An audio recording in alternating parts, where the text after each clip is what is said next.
Hello and good evening everyone. Welcome to today's live stream, the OM System OM-3 live event. To me personally, that is a very special occasion. The OM System OM-3 is such a special camera, and I've had the honor and opportunity to test this camera before its official release, and I had a blast, to be honest. And there is just so much to talk about, and on the one hand, couldn't cram everything into the review, and also some things are best discussed live with a live audience, and that's exactly who I'm welcoming tonight, the live audience. So welcome, dear subscribers, welcome, dear channel members. Thanks for being here with me tonight. Thanks for your interest. I really can't wait. It's a very casual setting today, as you can see. It's really like a chat among friends about the new camera. And yeah, I'm very much looking forward to that.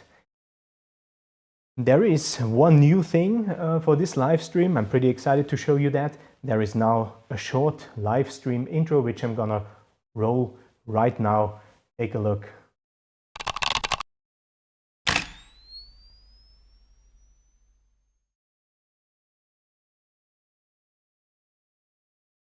I'm Thomas Eisl, a professional photographer and visual artist based currently in Vienna, Austria.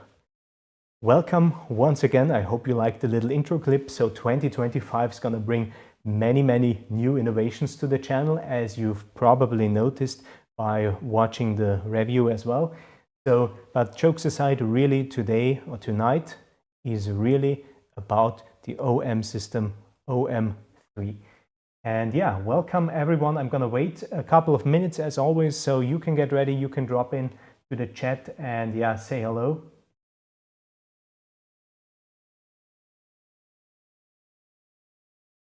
And while I'm doing that, I'm grabbing a glass of water. So it's not tea this time.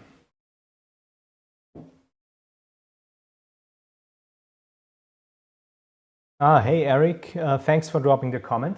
So Eric's got a few questions and that he sent to me before, and we'll address that in this stream actually. So yeah, Eric, safe travels, and thanks for saying hello, and thank you very much for your support as a channel member. I very much appreciate that.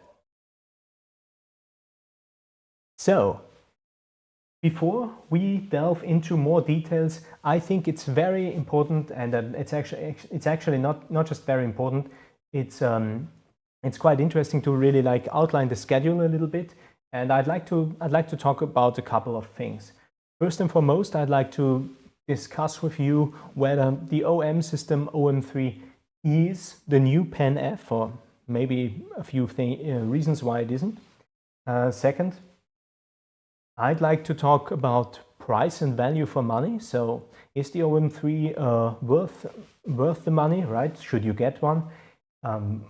I'd like to highlight the viewfinder, because the viewfinder of the OM System OM-3 is an often overlooked unique selling argument, I'd say. It's really good, and there are many things I'd like to highlight there.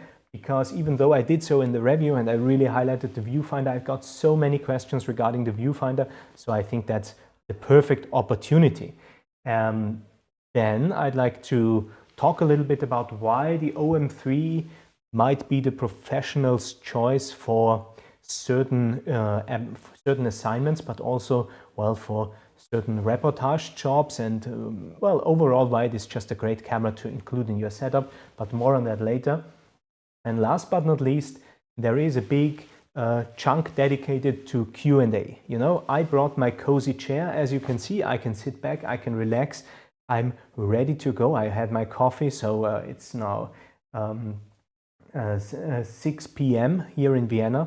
And well, I'm ready to go for many hours, should that be necessary. And yeah, so I'm very much looking forward to the Q&A part as well.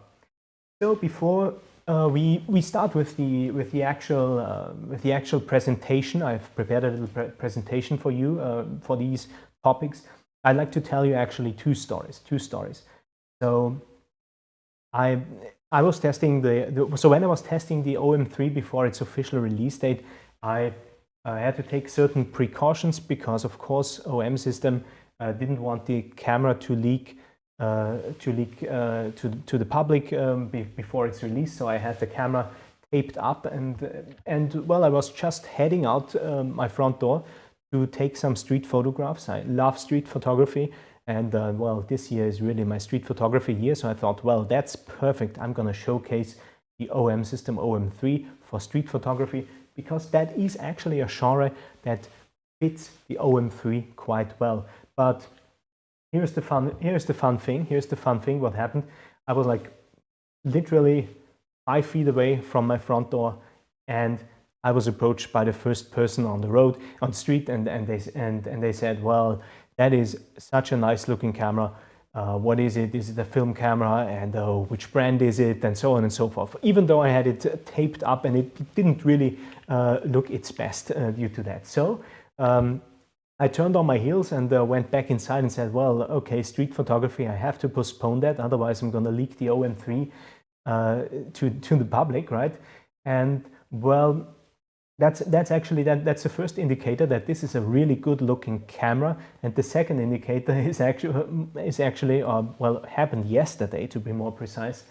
Because yesterday, as some of you know, I had quite a cool exhibition running for 2 months. So and I was at the exhibition finissage, right? So closing of the exhibition, and I had the OM-3 on my gimbal, so the Weebill 3E over here, and I was about to film like a few exhibition views, right? So it's always good if you have an exhibition to record how the whole thing looked set up, so you can use it to apply the next time you want to have an exhibition. When you apply, right, then you can show the host how the last exhibition looked, and well, yeah, that's always good. So that was the plan. Had the camera on the gimbal, and started filming, and it took like 5 minutes. Now, by the way, with a OM-3 that had no tape over it, of course.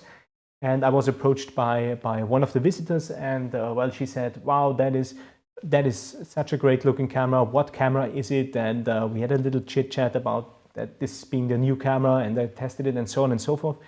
And 1 or 2 phrases later, and she booked me as a photographer for a shoot. So really, it is pretty crazy.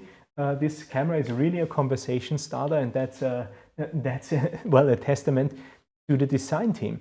But to be frankly honest with you, this is not a design that was invented by OM system today, but it really dates back to Yoshihisa Maitani's great design for the OM series in general. So really, it is just the perfect OM styled digital camera in 2025. So pretty amazing. So the OM-3 is already a big win in that regard.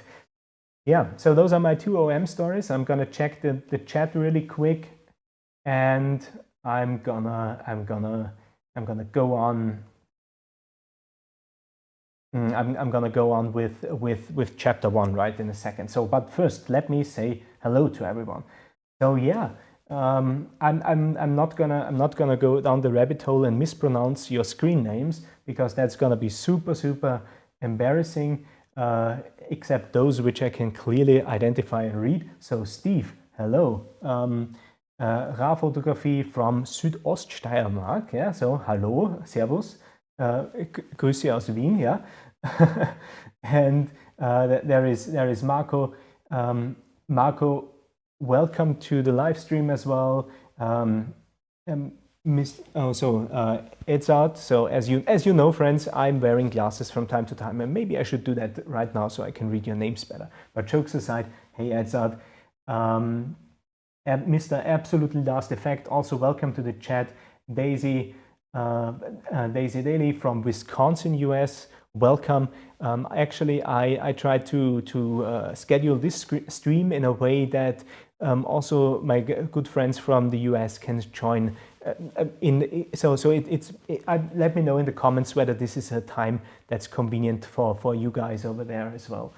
And oh, Jeffrey McVicker, so thank you very much for joining. Jeffrey is a channel member. Thank you very much for your support. It is absolutely crucial for me to have channel members who dedicate their support actually to the channel. So this is really important, and I thank you very much. Thank you for that. So, oh yeah. Oh, following along from Kansas. Well, then safe travels to you as well, Jeffrey. Christoph Zimmermann. Christoph, you could actually drop by. Floridsdorf is also in Vienna. It's not that far away. So hello and welcome. Sam from California. Hello there. Mr. De Wild, demonstrate the shutter sound. Yes, I will do that. I will do that. And Rugby Sevens, welcome. So welcome to New Jersey, US. And of course, I'm also gonna welcome Mr. CMALC8, right? Yeah, who already had a very interesting remark regarding the OM-3 might being in need of a grip. But we're gonna talk about that later because I think that's a common theme. So let's wait for that. Also. Also, I'd like to wait a little bit with the shutter sound, if you don't mind, but I'm gonna present that to you in a second. Also, I've recorded high bitrate audio of the shutter at different shutter speeds. It's a pretty nice sounding shutter, yeah, but more on that later, right? You know what? I'm gonna do the shutter sound right away. So, what's the shutter sound that you want? So, what's the shutter speed that you want to hear? I'm gonna go, you know what, in my opinion, 1/60th of a second sounds really nice. So let's do that. One thing that is very important is that the shutter is actually quite quiet. Wow, that's a good phrase. As long as the lens is attached. So listen to that. Oh shit, sorry for that. I had high-res shot activated.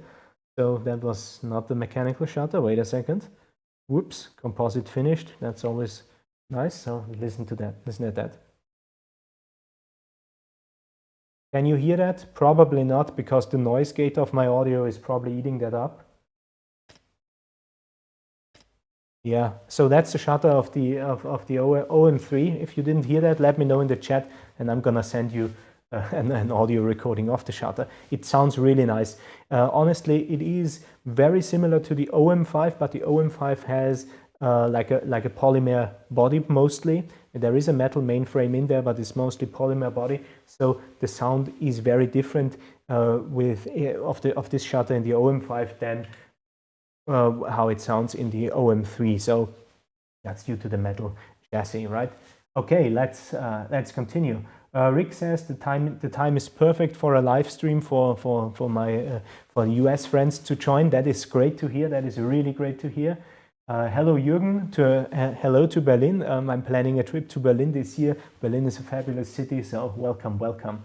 Mr. Osman, welcome from the UK. That's cool. Hello. Roger from Wisconsin. Robert, welcome. Oh, UK again, that's great. So we are about the same time zone, so that works. And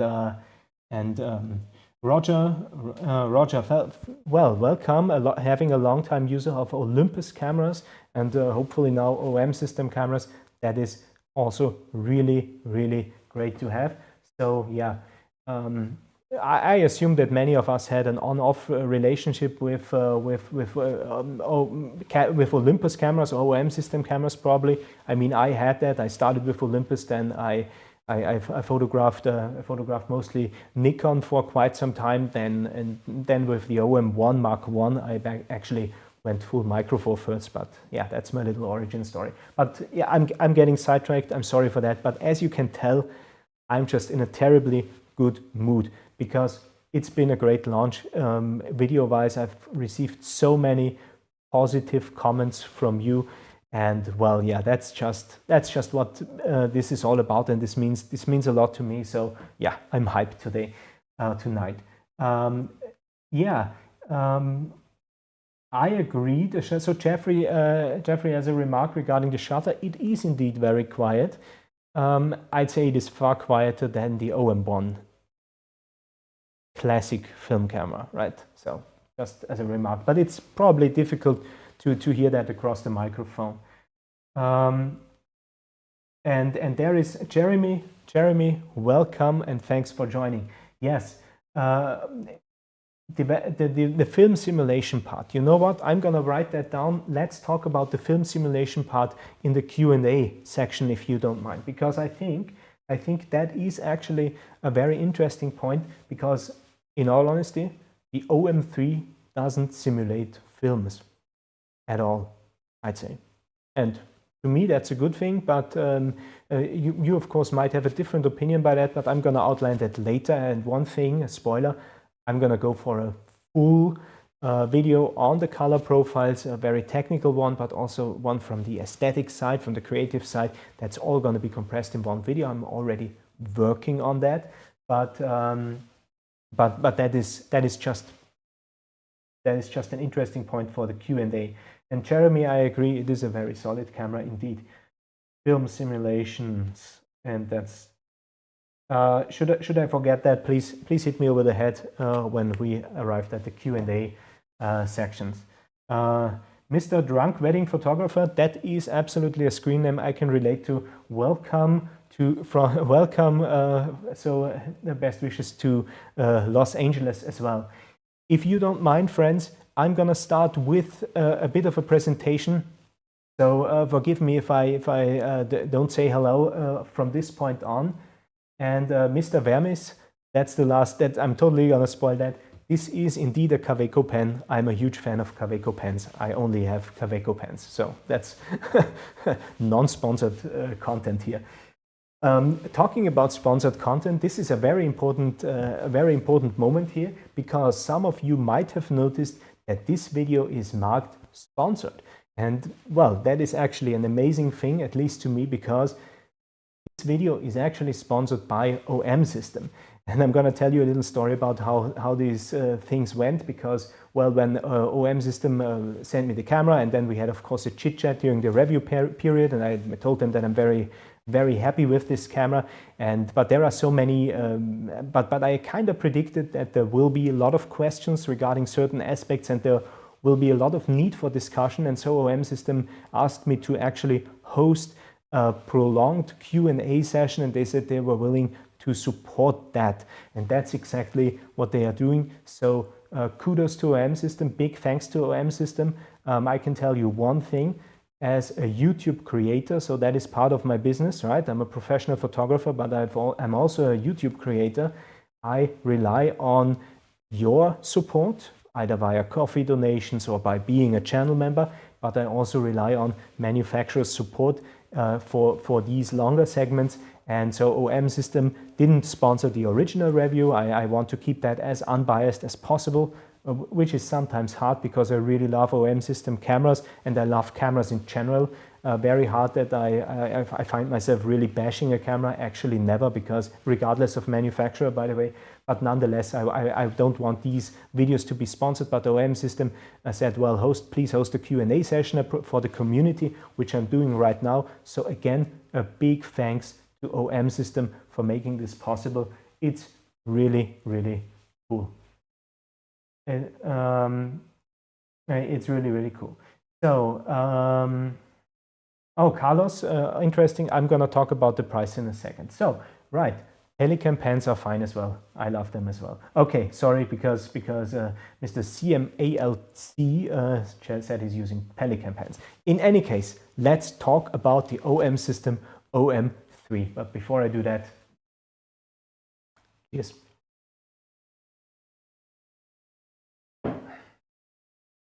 Well, look at that. That's another new thing. There is a banner down there now. So yeah, so you know which chapter we are actually talking about. I'm gonna bring up my notes, because I've prepared actually quite a bit for this session. And so let's talk about the OM System OM-3. Is this a new Pen F? I've got a big Pen F story to tell you afterwards, but let's start with the facts. So I made like 2 columns and compared a few things. I don't want to give you the answer up front. Let's talk about that a little bit. So the Pen F, right? The Pen F is definitely, or was, a boutique camera. So this was a camera that was not really in line with anything OM system, well, Olympus. Sorry for the slip up. What Olympus did back then, I'd say. The EP5 was also an attempt to go in this direction, but the Pen F really cranked everything up to 11, and it was a boutique camera. It was an eye-catching camera, and it was also priced pretty high for what it was, right? So not for what it was. That's wrong. You know, in my opinion, it wasn't priced. It wasn't too expensive at all, but it was expensive. It was expensive, and that's completely justified. It's a beautiful camera, but it was expensive. So it's a boutique camera. Now, the OM system OM-3, which I'm going to turn off, so I'm not going to accidentally trigger anything here. The OM system OM-3 is also a boutique camera. So this is a big similarity, and I think this is also why many people are inclined to kind of draw a comparison and think, okay, well, this is now the new Pen F, right? There is also this creative dial. Gonna talk about that in a second. So really, I get it. And also another similarity is that the Pen F had very premium build quality. That was actually a highlight. Olympus highlighted that in their marketing materials back then. And the OM-3 is also kind of highlighted that it has premium build quality, but in a very different way if you paid close attention to OM Systems marketing and also to my video. Well, no, in my video I actually highlighted the premium, the artisan, is that the word? The artisan aspect of the camera, but OM System primarily highlighted its ruggedness. And this is really a major difference between the Pen F and the OM-3 in terms of positioning, in terms of design. The Pen F was not weather sealed. The Pen F wasn't meant to be, let's say, a professional camera in terms of, it was perfectly usable as a professional camera to a degree, but it wasn't really, you know, it was a different camera. It was a boutique camera. And when you remember, you might remember those adverts where you had this guy with a turtleneck and a jacket sitting there with the Pen F looking all moody. That was like the Olympus marketing then. And in Austria, for example, they hired quite a famous Austrian photographer to promote the Pen F back then. And it was all about, you know, highlighting this premium and almost, I'd say, Leica-esque marketing campaign. But with the OM-3, it's different. So while premium finish is highlighted, this is really, they really highlight that this is a very durable, very solid camera. IPX53 weather sealing. As you saw in my video, I poured quite a bit of flour in there to demonstrate the supersonic wave filter. So really, it is built and marketed with a different focus, definitely. And this is really not a Pen F in that regard at all. This is very, very rugged, very rugged. Then let's talk a little bit about performance. Let's start with the Pen F. So the Pen F had a different sensor than the then top of the line Olympus cameras. That is very important. It had a 20 megapixel sensor, but this sensor supported contrast detection autofocus only, so it was more in line with what was back then the Olympus OMD EM5 Mark I and Mark II, and that was just very different. Also, it used, if I recall correctly, the TruePic 7 processor, and the OMD EM1 Mark II had the TruePic 8 processor. Drop it in the comments down below if I got that right. So in any case, this wasn't really, so it was definitely not on par with Olympus flagship offerings back then. The OM-3 took a very different approach there. So the OM-3 really delivers top-of-the-line performance. So in these product presentations that I was fortunate to receive before I started with the review, where I had the opportunity to talk to all the technical experts and really ask the important questions, they said, well, and they really highlighted that this is an OM-1 Mark II in terms of autofocus performance, and really I can tell you that this is amazing. subject detection, it's on par with the OM1 Mark II, definitely. And a good friend of mine who also had the opportunity to test an OM-3 before its release. Not gonna spoil his name because I don't know whether he wants me to spoil his name, so I'm not gonna do that right now. He also said, "Wow, this feels almost better than the OM1 Mark II, right?" So this is really amazing. Then you've got the flagship processor in there. The OM-3 has the dual quad-core True-Big-X processor that you also find in the OM1 Mark II, albeit with a slightly different chipset. So there are some performance differences. I'm going to talk about that later. But what is the similar, and that's also in my review so I didn't do a side-by-side in my review, but if you watch my review, you see that I touched that. So the camera features flagship level drive speeds using the electronic shutter. The mechanical shutter unit is more like what you find in the OM-5, but that's not a bad thing. The OM-5 has an excellent high-speed shutter unit, so that's perfect. Also a very quiet one, sounds very nice. And also in terms of computational features, it's on par with the OM1 Mark II to a large extent. So really it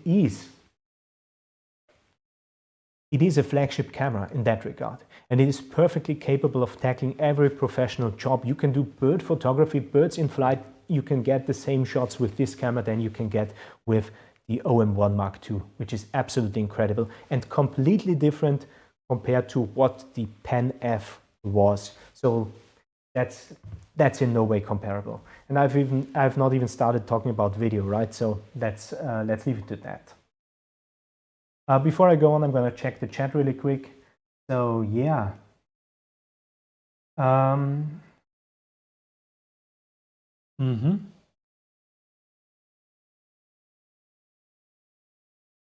Oh yes, there are very interesting questions.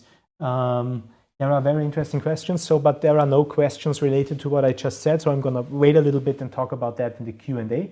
So let's go on. So then also I'd like to highlight the Pen F had a very unique control scheme. Really the flips and switches that you found, like for example, they had a dedicated switch below one of the rear, I think it was below the mode dial, below the mode dial, and you could adjust the highlight and you could access the highlight and shadow control directly, for example. So it was very unique. Actually had a lot of controls for such a small camera. Well, it was unique, and we never saw that same control scheme on any OM system or Olympus camera. While and I'd say for many people it was a love it or hate it. Mostly I'd say it was a love it, but not for everyone, right? This wasn't really for everyone. This was very, very specific, very boutique, I'd say, right? Boutique. That's the keyword. You're gonna hear that quite a bit throughout this video. So yeah, but jokes aside, what about the OM-3? Now I'm trying to answer all your questions regarding ergonomics and whether this one needs a grip, right? So the OM-3 is basically an exact copy of the OM-1 and OM-2N, or OM-2, right? OM-2N is the same thing, but just with a bit of different innards.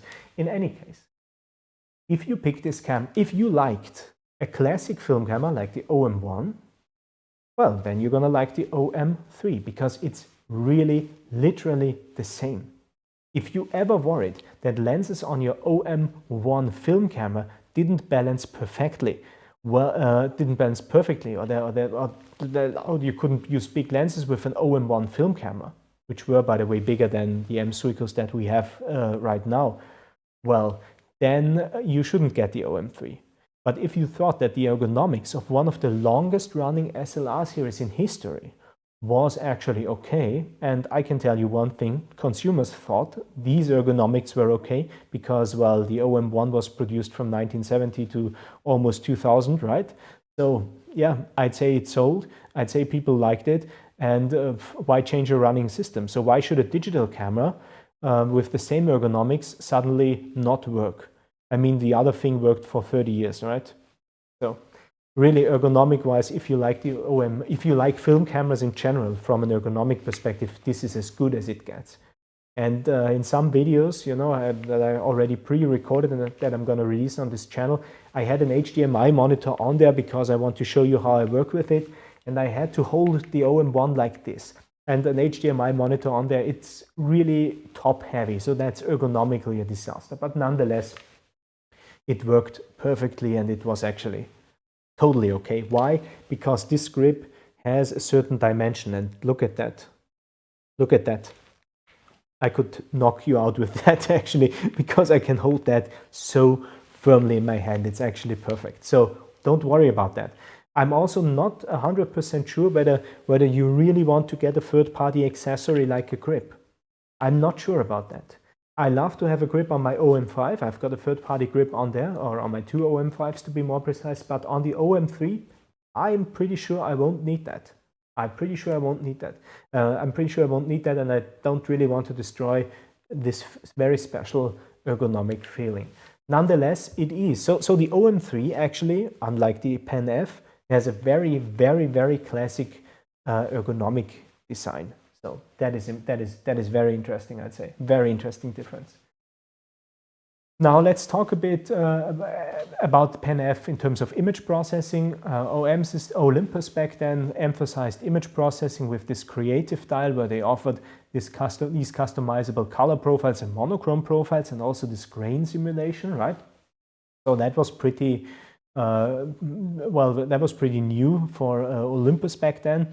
Many people called that film simulation, including myself back then, because I didn't know any better back then, but now I do. In any case, this same emphasis, sorry, my pronunciation is all over the place tonight.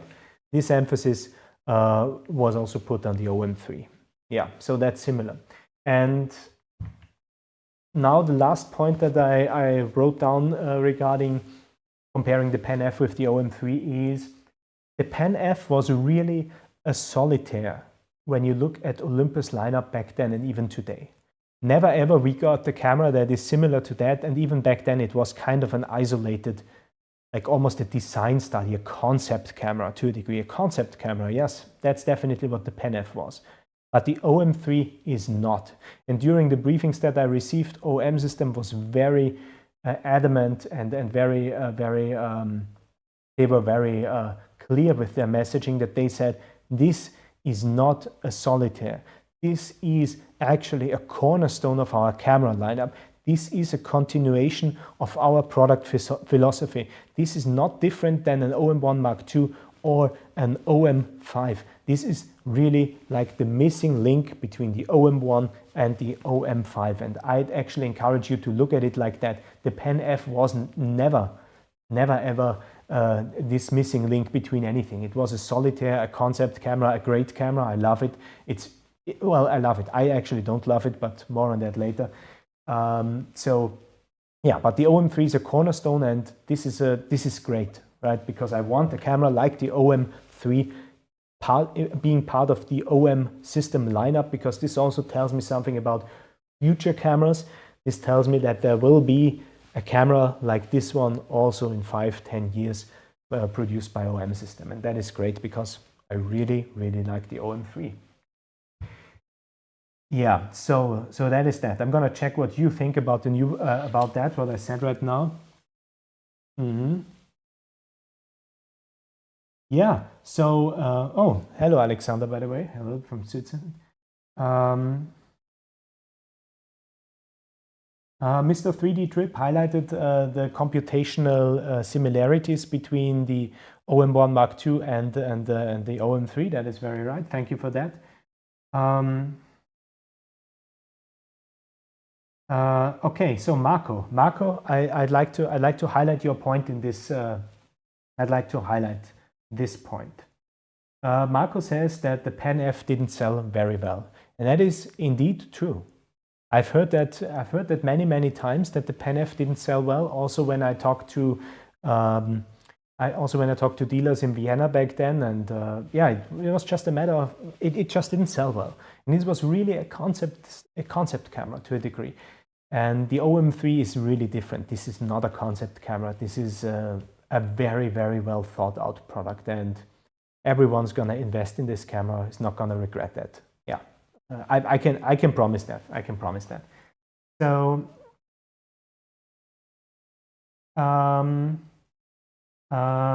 Viewfinder. We'll go to the Viewfinder in a second, Alexander. Sorry, it's going to take a while. Mr. Fierce Sleeping Dog or Mrs. I don't know, Mr. probably. I'd like to highlight. He says, well, I really like what they did here. It's not just a smaller OM-1, it's actually aimed at a different user group in some ways. Creative content makers, travel, outdoor adventurers, urban and street. Completely agree. This is what they aim for, and you know, while I'm primarily a portrait and boudoir photographer, so that is how I make my money and my living, I also see this camera fitting in this bracket as well. But I'm again getting sidetracked. Jeffrey, thanks for highlighting the video specs. I'm gonna write that down in notes. I'm gonna say something about that in the Q&A part. So video specs. I hope you like this new type of live stream. I try to keep it a little bit, you know, more open. Usually I'm very streamlined, but I think it's also nice to have a casual chat among friends from time to time. And I really think that we are that we are connecting on during these occasions, and that's something that I appreciate. So yeah, let me know if you want me to go back to my briefing style videos when being live. So video specs, I'm gonna cover that later.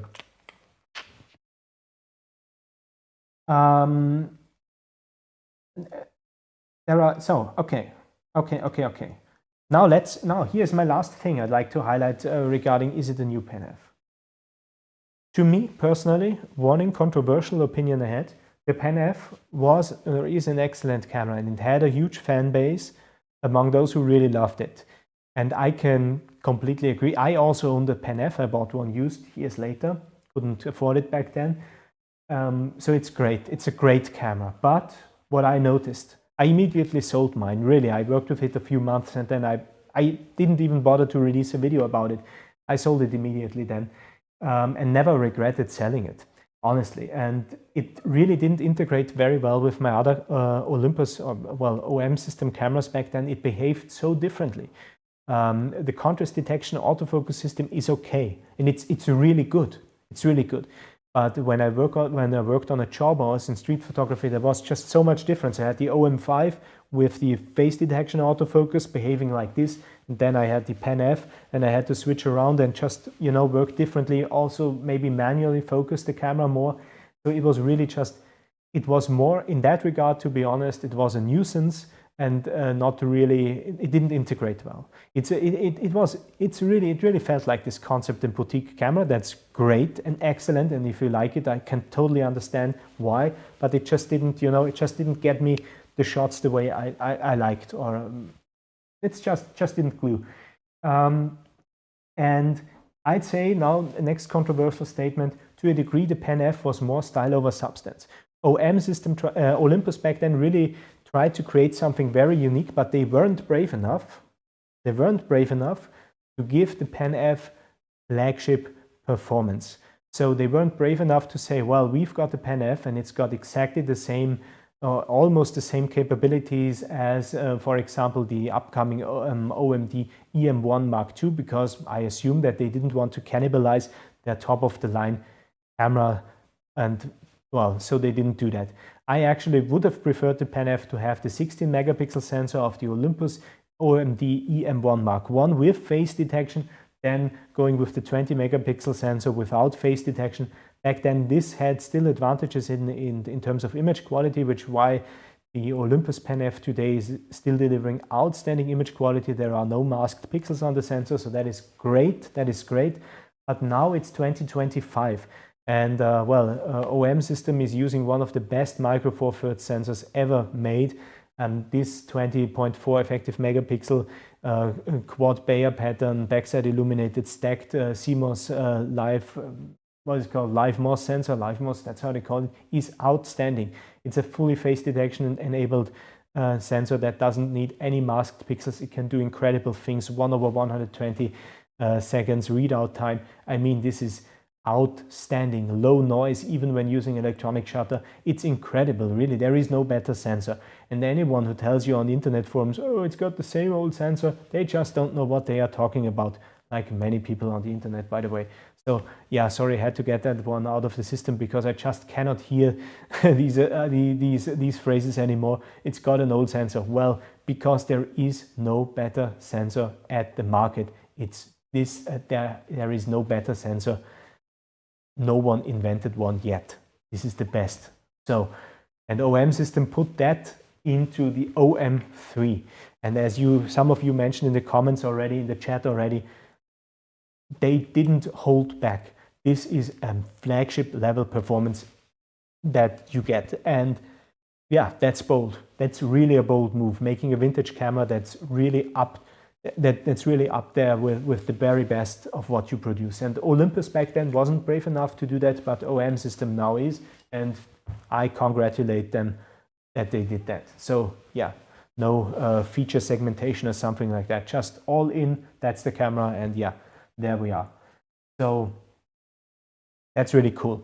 Now that we talked about cost, I think it's perfect to transition let me transition to the price part, but I'd like to highlight a few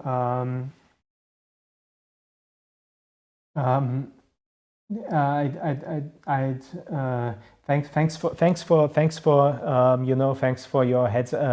your positive remarks regarding my short rant about internet commentary and the sensor thing.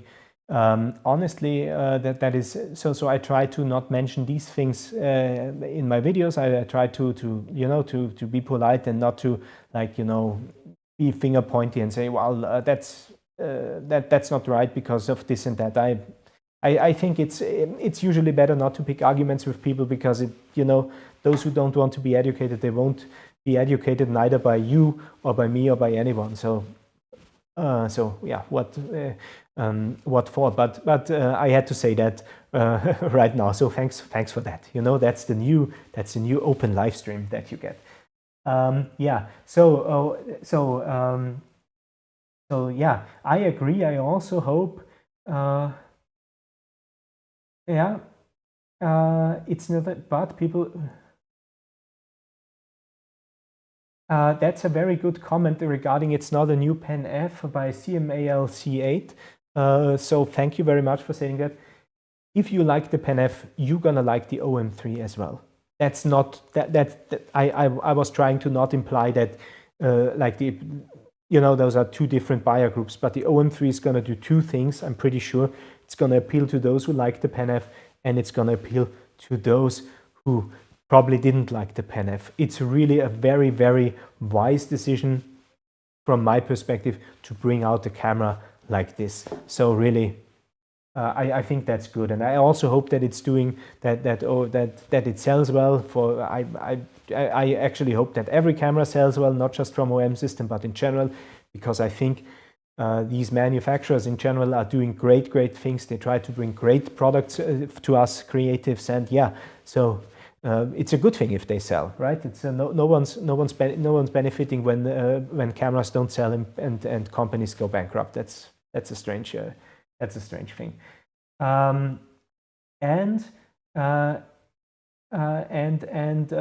what I'd also like to highlight, yes, okay, yeah, cool, okay. I think I covered all the comments at this point, and it's time to move to the next slide. If I can find the controls on there. Yes. Whoop. There we go. So here is it. A bold line. I edited that out from my review, but this is really what I'd like to say. If I would describe the OM-3's viewfinder, I'd say this is a viewfinder built for the shot, but not for the reviewer, right? This is a viewfinder for photographers and not for those talking about cameras. Oh, I said another thing which sounds kind of complaining about internet commentary on the OM-3. I never said that. Well, now it's recorded live. No, just kidding. Really, this is a viewfinder for photographers. And if you are a photographer, you will appreciate the viewfinder exactly as it is.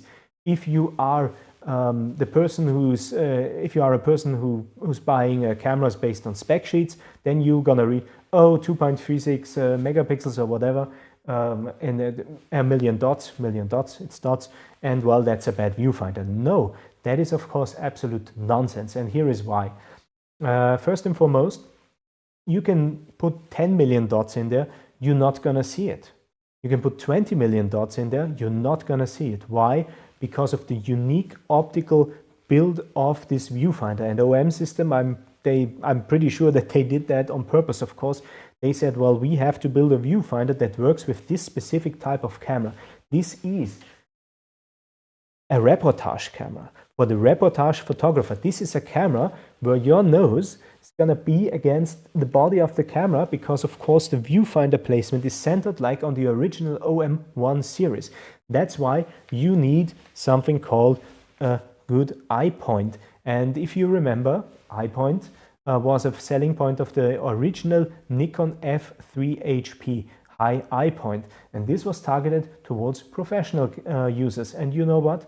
The viewfinder magnification on the F3 HP was actually lower, so you had a smaller so you had a smaller frame to look at, but a real photographer, photojournalist knows that this is not important. It's not good that you have, if you have a camera that gives you like a viewfinder image like this, because what you're going to do is you're going to look left, right, up, down, so you're going to miss the shot. This is great if you want to score points on a specification sheet, but if you're a real photographer, you're going to shake your head and say, well, that's a design choice that's just not practical. Instead, OM system thought about that, and they said, well, we're going to go with the high eye point viewfinder. And those of you who've watched my OM-5 video, it's not a full review, I just highlighted a few things. Notice that one of the things that I liked best about the OM-5 was its viewfinder, because it was also, it still is, a high eye point viewfinder. 27 millimeter eye point. That is amazing. If I've got my glasses on, I can work with the camera. And I'm going to show you one thing, and that's why, yeah, look, I've got my glasses there. Yeah, I'm totally going to do that. Look at that.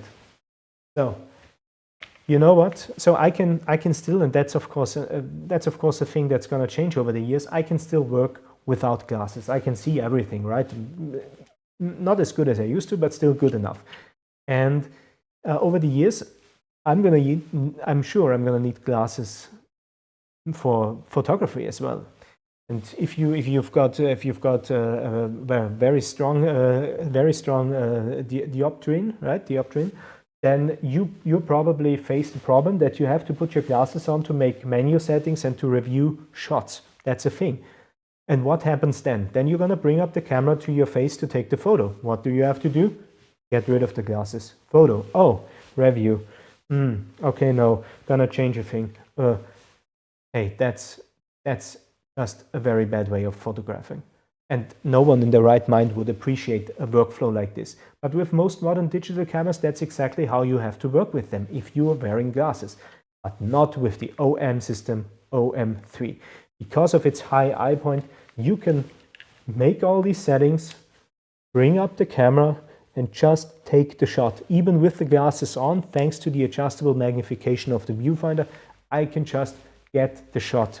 So really, that's actually a big plus point, the viewfinder, over the OM-1 Mark I and OM-1 Mark II. And if I'd be a wearer of prescription glasses, or well, prescription glasses, is there even such a thing? I don't know. If I'd be a wearer of glasses regularly, and I would have to do that to get to work with the camera, I would definitely get an OM-3. And even if I find it insufficient because of, I don't know, I don't like the ergonomics, only then I would go for the OM-1 Mark II. Because really, this means getting the shot or not getting the shot. That's what it's all about. Are we photographers? Yes. So we care about getting the job done, just like the photojournalists back when the Nikon F3 HP was released. And if you check the used market, everyone's going for the Nikon F3 HP. No one likes the regular one. Why? Because of the long eye point. Even if you don't wear glasses, you know, I can photograph with the OM-3 like this. Look at that. Look at the distance. This is incredible. I can fit like basically 2 fingers in there and still see the whole viewfinder image set to the lower magnification setting. That's incredible. Really, that alone should be reason enough to get the OM-3, to be honest, at least for me. Yeah.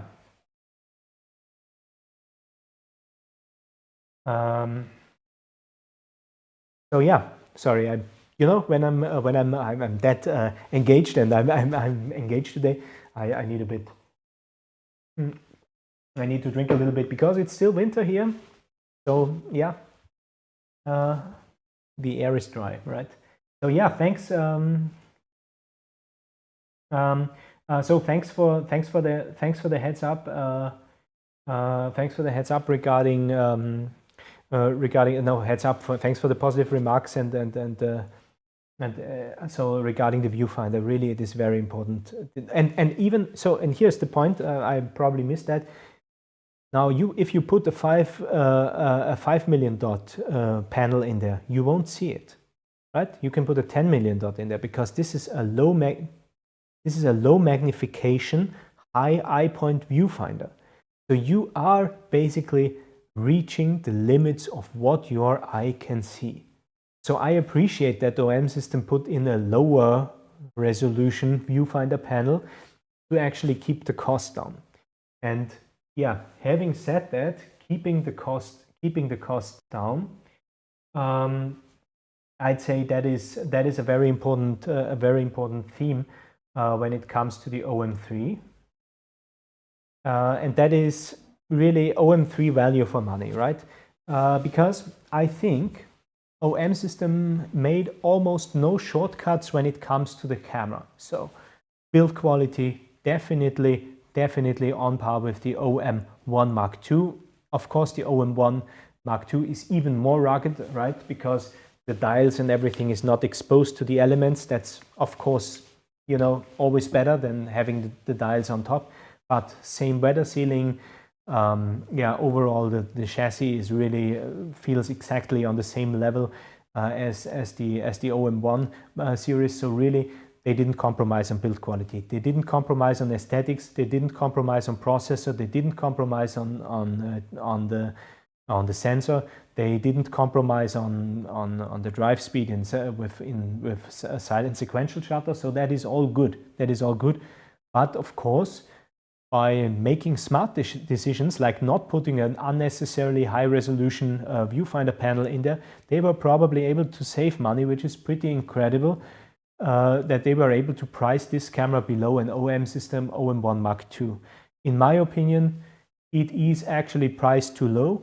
This is a camera that is more like a Leica M camera in terms of build quality, in terms of feel, in terms of boutique-ness and overall market position. I would have been totally comfortable for this camera to cost the same as the OM-1 Mark II, and I would still purchase it. Because really, you get this very, very refined design and basically OM-1 Mark II performance. So, why should it be less expensive than an OM-1 Mark II? I have no idea. Probably some people on the internet know better, but I don't. And I'm pretty sure that manufacturing-wise, this is definitely not less expensive than the OM-1 Mark II. It's pretty incredible that this camera comes at a very competitive price point of, I think, around 2,000 whatever currency you are currently using. So it's 2,000 euro, and I think it's also $2,000. So really, yeah, that's it. Oh, thank you very much. Thank you very much for the support, Osman. Thank you so much. I appreciate that. Thanks for the donation. That is great.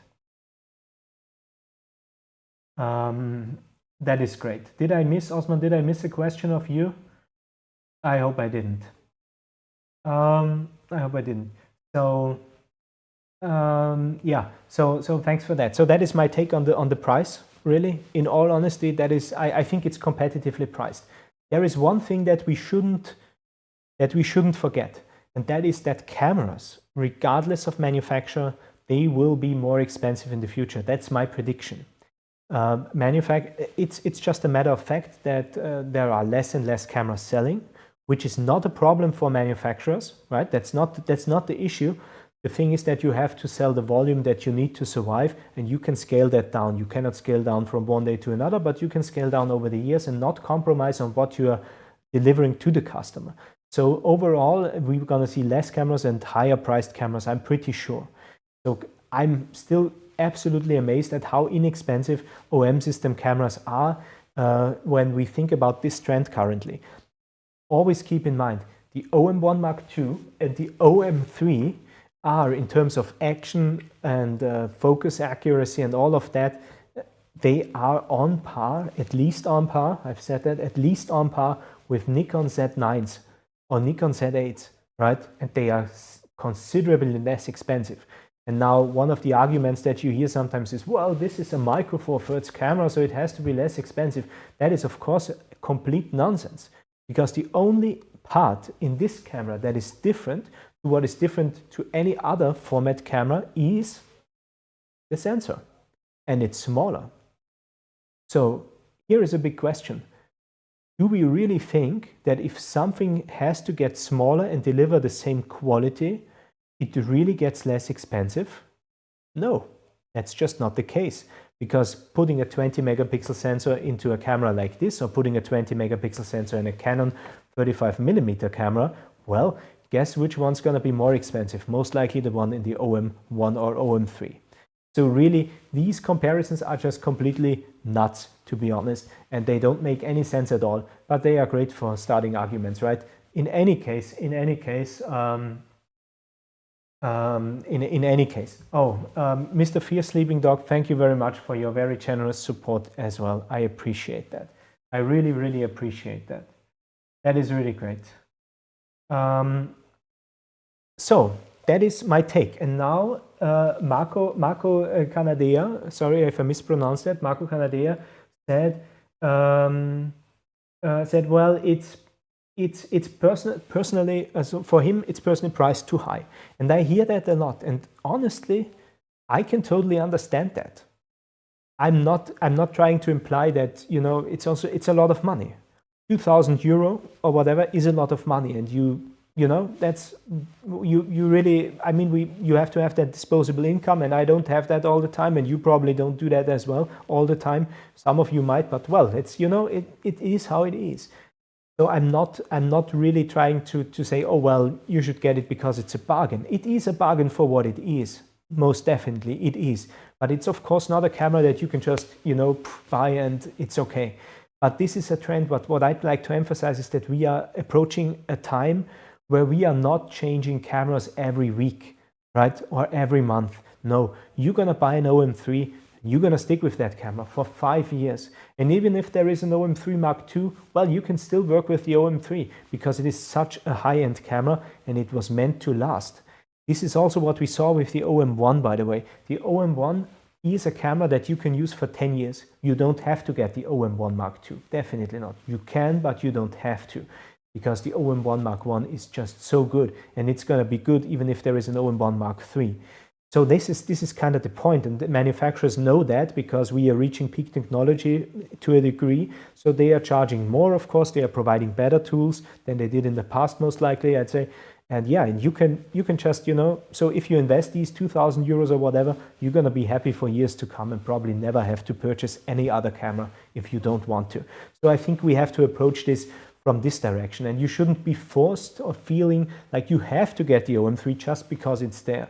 I'm just trying to emphasize that it is a good camera for what it is. Well, it's not a good camera, it's an excellent camera, and that the pricing is absolutely okay for what it is, which of course doesn't include that you have to get one, right? Just because of that. So that is that. And that's and you know what, there is an interesting point. How fast this sensor scanning is? Yeah, that is true. So Richard says, well, the sensor is has really fast readout times. I completely agree. And you know, it not only has fast readout times, it comes at no detriment there is no detriment in terms of image quality. If you look at global shutter cameras, they suffer significantly in terms of image quality. The OM-3 sensor does not. It's really like the sweet spot currently, where you get fast readout speeds, but no disadvantage in terms of readout speed. So really, this is just an amazing sensor. Yeah, so really, that is the point. And this is also an interesting point. Christopher Wheeler said, well, he wants to get around by buying around high price points by buying one generation earlier. And honestly, that is perfectly fine. I completely agree with this mentality. I completely agree with this way of thinking. It is okay, right? Camera manufacturers probably don't like that if you say, well, you can buy an older camera and be fine with that, but this is a reality, and this is, of course, financially completely okay, right? I did that as well. It really is where you are and what you want to do. What I would actually recommend is spending a lot of money on lenses, on the best lenses, on the very best lenses, because only, and that is a point that came up with the Fuji, right? I'm sorry, I'm gonna scroll up and gonna check that. So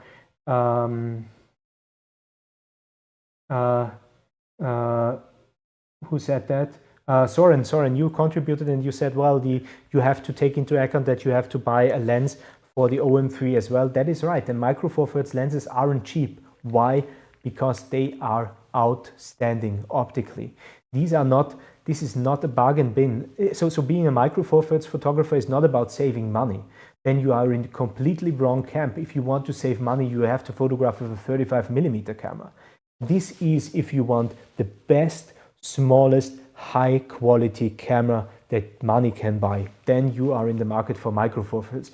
You just want a cheap camera and a cheap lens, you can shop anywhere. But this is not necessarily what OM system is and what the OM-3 is and what Micro Four Thirds is in general. This is a specialist system, and that costs money. That's just a fact. So yeah. So now I'm gonna thank you so much, friends, for your thank you so much for your support, and thanks for the donations. I really appreciate that, and it really helps a lot. Thanks for supporting the channel. So John Steiner, thank you so much, and Ton van Bruchem. Yes, you know, look, I need glasses. Thank you so much.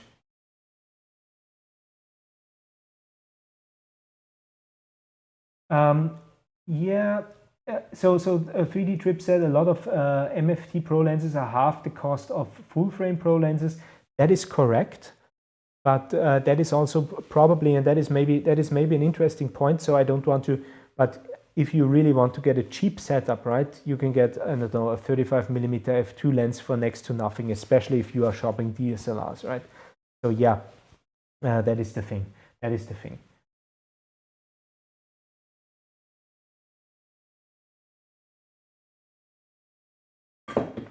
I'd also like to highlight one thing. Because Fear Sleeping Dog said, well, it's about the price of a good laptop. Yes, and it has interesting things, like, for example, you can use that. I've got a very old Microsoft Surface sitting on the table right there, which I'm using to stream this. And sometimes I even like to process images there, but really it just doesn't cut it. But by plugging in the OM-3 and using the in-camera processing, I can run Workspace at lightning speed. It's like this. So really, it's kind of a laptop upgrade as well. But really, jokes aside, I'm going to scroll through the comments really quick. Sorry, I think I missed some of your contributions, which I very, very much appreciate. Sorry for that.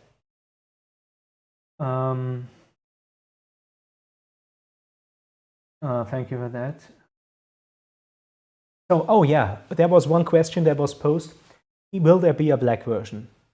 I asked the same thing to OM System when they presented me the camera first. As far as I know, no. They said no, it's gonna be silver and black, full stop. Yeah. You know what? I personally would also appreciate like a metal, like a black paint Leica brass edition, right? Something like that would be cool. I'd really like that, so that you get this nice brassing like you did on the OM-3 original, for example. But as far as I know, at this point, it's not on the table. But you never know, you know? You never know. And it's really, you know, I'm usually not a fan of silver black cameras, but really, this one's perfect. Personally, I prefer the black Pen F, personally, but in this case, I'm fine with black and silver, but this is really just that.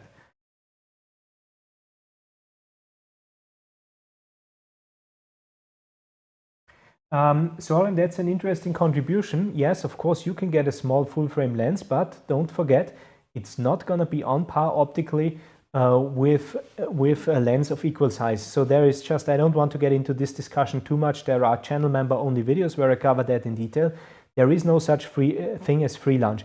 If you think you can get a bigger sensor with a lens of equal quality, then you can get a Micro Four Thirds camera with the same lens, then that's not true, because that would mean that the laws of physics don't apply.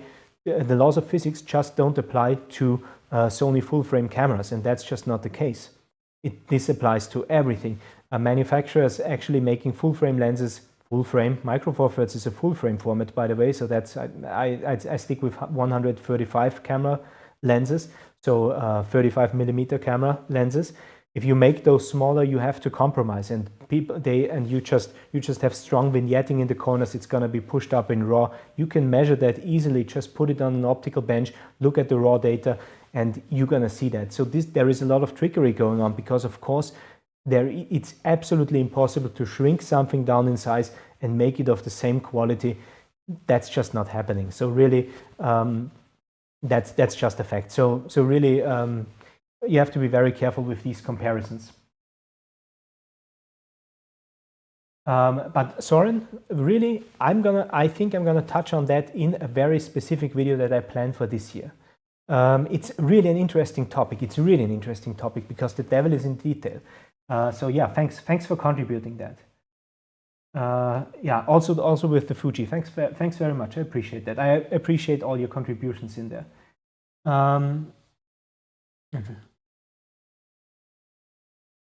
Yeah, Jeffrey says, well, titanium would be a great styling for the OM-3 as well. I completely agree. Would be cool. Let's see. Okay, so let's continue with the presentation. I think we've covered the value for money thing, at least my perspective there. I hope it was interesting to you. And here is a very controversial point. The OM-3 is the professional's choice. So, little story from my side. I'm using OM-1 Mark 1s and OM-1 Mark 2s for my professional work. Love these cameras. I've also got a digital medium format and so on, but this stuff is just collecting dust on the shelf since I've switched since I've got the OM-1, but as long-time viewers, you know that. Now, getting back on track, talking about, I've also got two OM-5s because I basically purchased those for traveling, and OM System had great rebates on these models. They sold refurbished cameras at a very low price point half a year ago, so I just got a second one, and now I've got two OM-5s. And there is one thing actually that really bothered me with the OM-5. The OM-5 uses a different sensor than the OM-1 Mark 1 and the OM-1 Mark 2, and of course also as the OM-1 Mark 3. And what happened, if you look very closely at my OM-1 review, I filmed two scenes with the OM-1 Mark 1 and one scene with the OM-3, because my third camera, the OM-1 Mark 2, sorry, not with the OM-3, with the OM-5. And the OM-5, even though I've used the same color profile and I've tried to fix it in post-production by applying a color grading, the look was different. And that is really, the imaging pipeline of the OM-5 is perfect if you're working with OMD EM1 Mark 1 and Mark 2 cameras. It fits right in there, but it doesn't glue well if you mix it with OM1 series cameras. So for me as a professional, this means that when working with the OM-5, and also for you most likely, that you really don't want to mix the OM-5 with an OM-1 at the same event, right? That's not a good idea. But the OM-3 does that. That's why the OM-3 is, for example, a perfect choice if you're a wedding photographer or if you are just owning an OM-1 Mark II and want a backup camera, but don't want to spend the money that you have to spend on an OM-1 Mark II, then this one is, in my opinion, perfect, because this one produces exactly the same look as the other twos. Got the same imaging pipeline. And at the end of the day, that is important. I mean, just imagine what would have happened if OM included a new sensor in this camera with a different color calibration. Even though I really have to emphasize there is no better sensor, so it would have been a worse sensor. So if they included a worse sensor in there, it would have made the OM-3 incompatible with your existing OM-1 and OM-2 cameras, especially for video work. The image processing is pretty much the same. So with the OM-5, you can integrate that and just work with the same picture profiles. It's okay, but not in movie mode. And you would have suffered from the same issue then. So really, it's the perfect camera to integrate with an existing OM-1 and an existing OM-1 Mark II. And I very much appreciate that. And really, getting two OM-1s is a good idea if you, getting two OM-3s is really a good idea if you are a reportage photographer, for example. It's a really good camera for that. And it's 400 euros less than the OM-1 Mark II. So, right, why not? So really, that's why I label it the professional choice. Oh, Alexander, thank you so much for your support. Thanks for your support in the chat. Thanks for your support as a channel member. I very, very much appreciate that. Thanks. Yeah.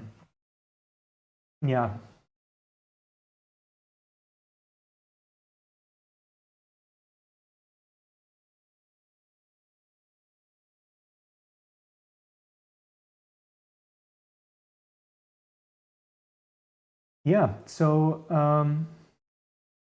chat photo. So, well, I'd say welcome to the Micro Four Thirds universe, right? So welcome to the Micro Four Thirds system to a degree. It's a great system, and you know what you're gonna love about it? You're gonna love the lenses, because you can get all sorts of lenses from very inexpensive to very expensive, actually, because there are so many good third-party offerings, which I'm gonna cover on the channel later, but really welcome to that. Yeah, okay, apart from that, the Pen F, unfortunately, I've sold my Pen F. I wish I would have kept it a little bit longer, because it would have been interesting for this release, but I didn't know that there is an OM-3 coming right until a few weeks ago. So unfortunately, I cannot compare it, but just from the feel, it feels a little bit bigger in a good way, because the Pen F really didn't pair that well with bigger lenses, but this one really does, because the grip is really OM-1 film camera sized.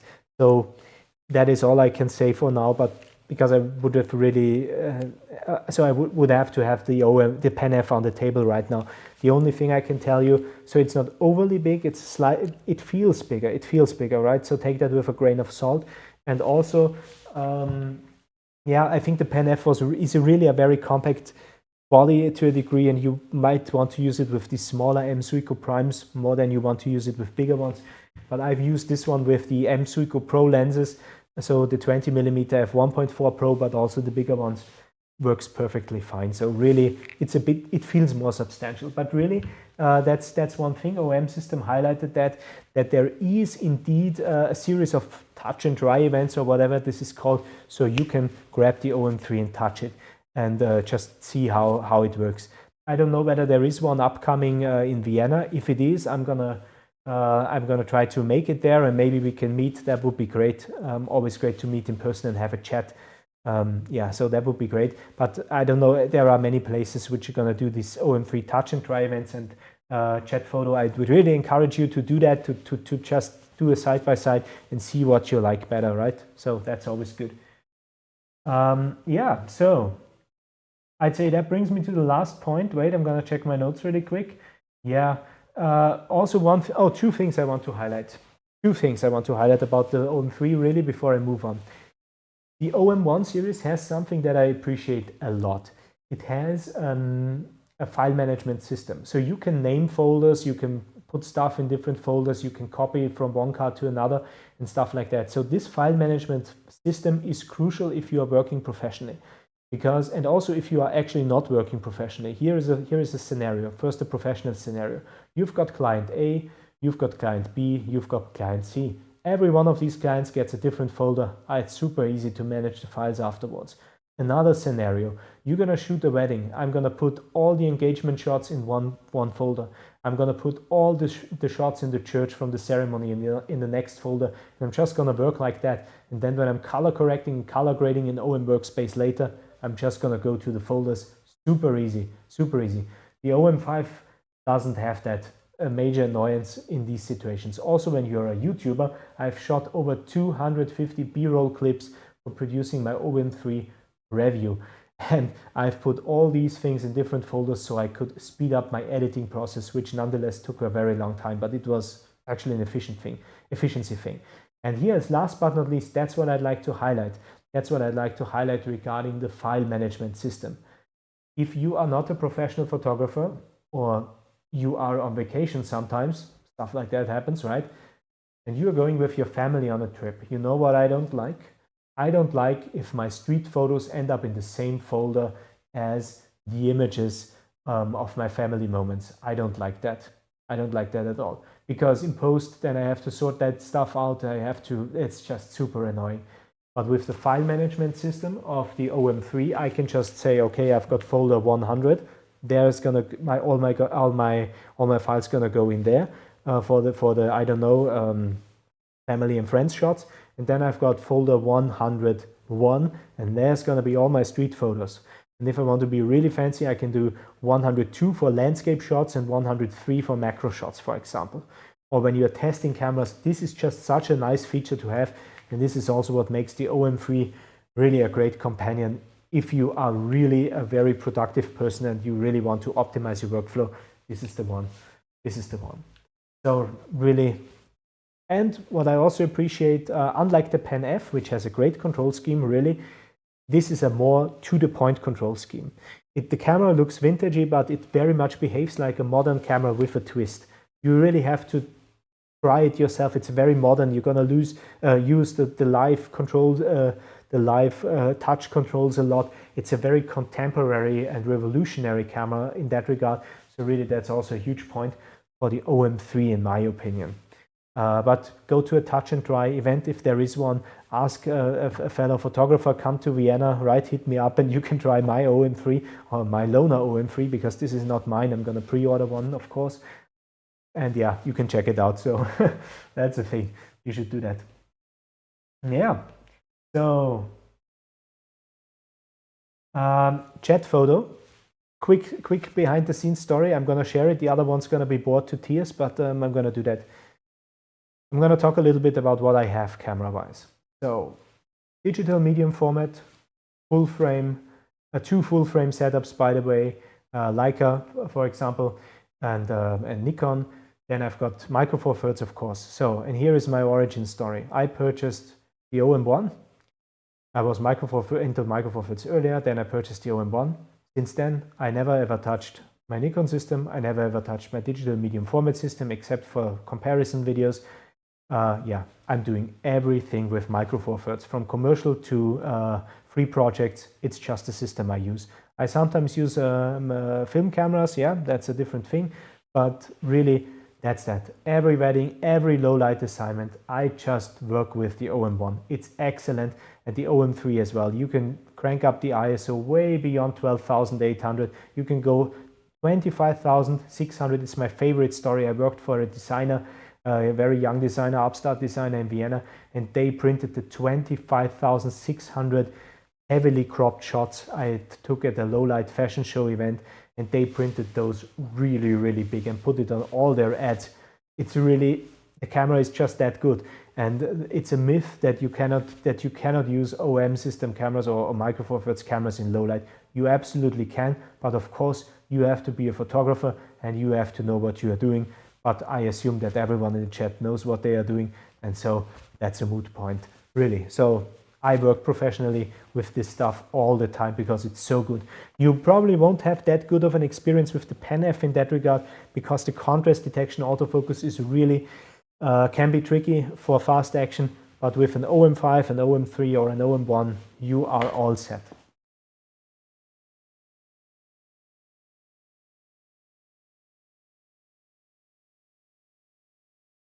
Soren, interesting point. You are the second one bringing that up with video quality. I'm going to talk about that really quick in the Q&A section because I think it's very interesting. This is also a point where OM system cameras are drastically misunderstood, but more on that later.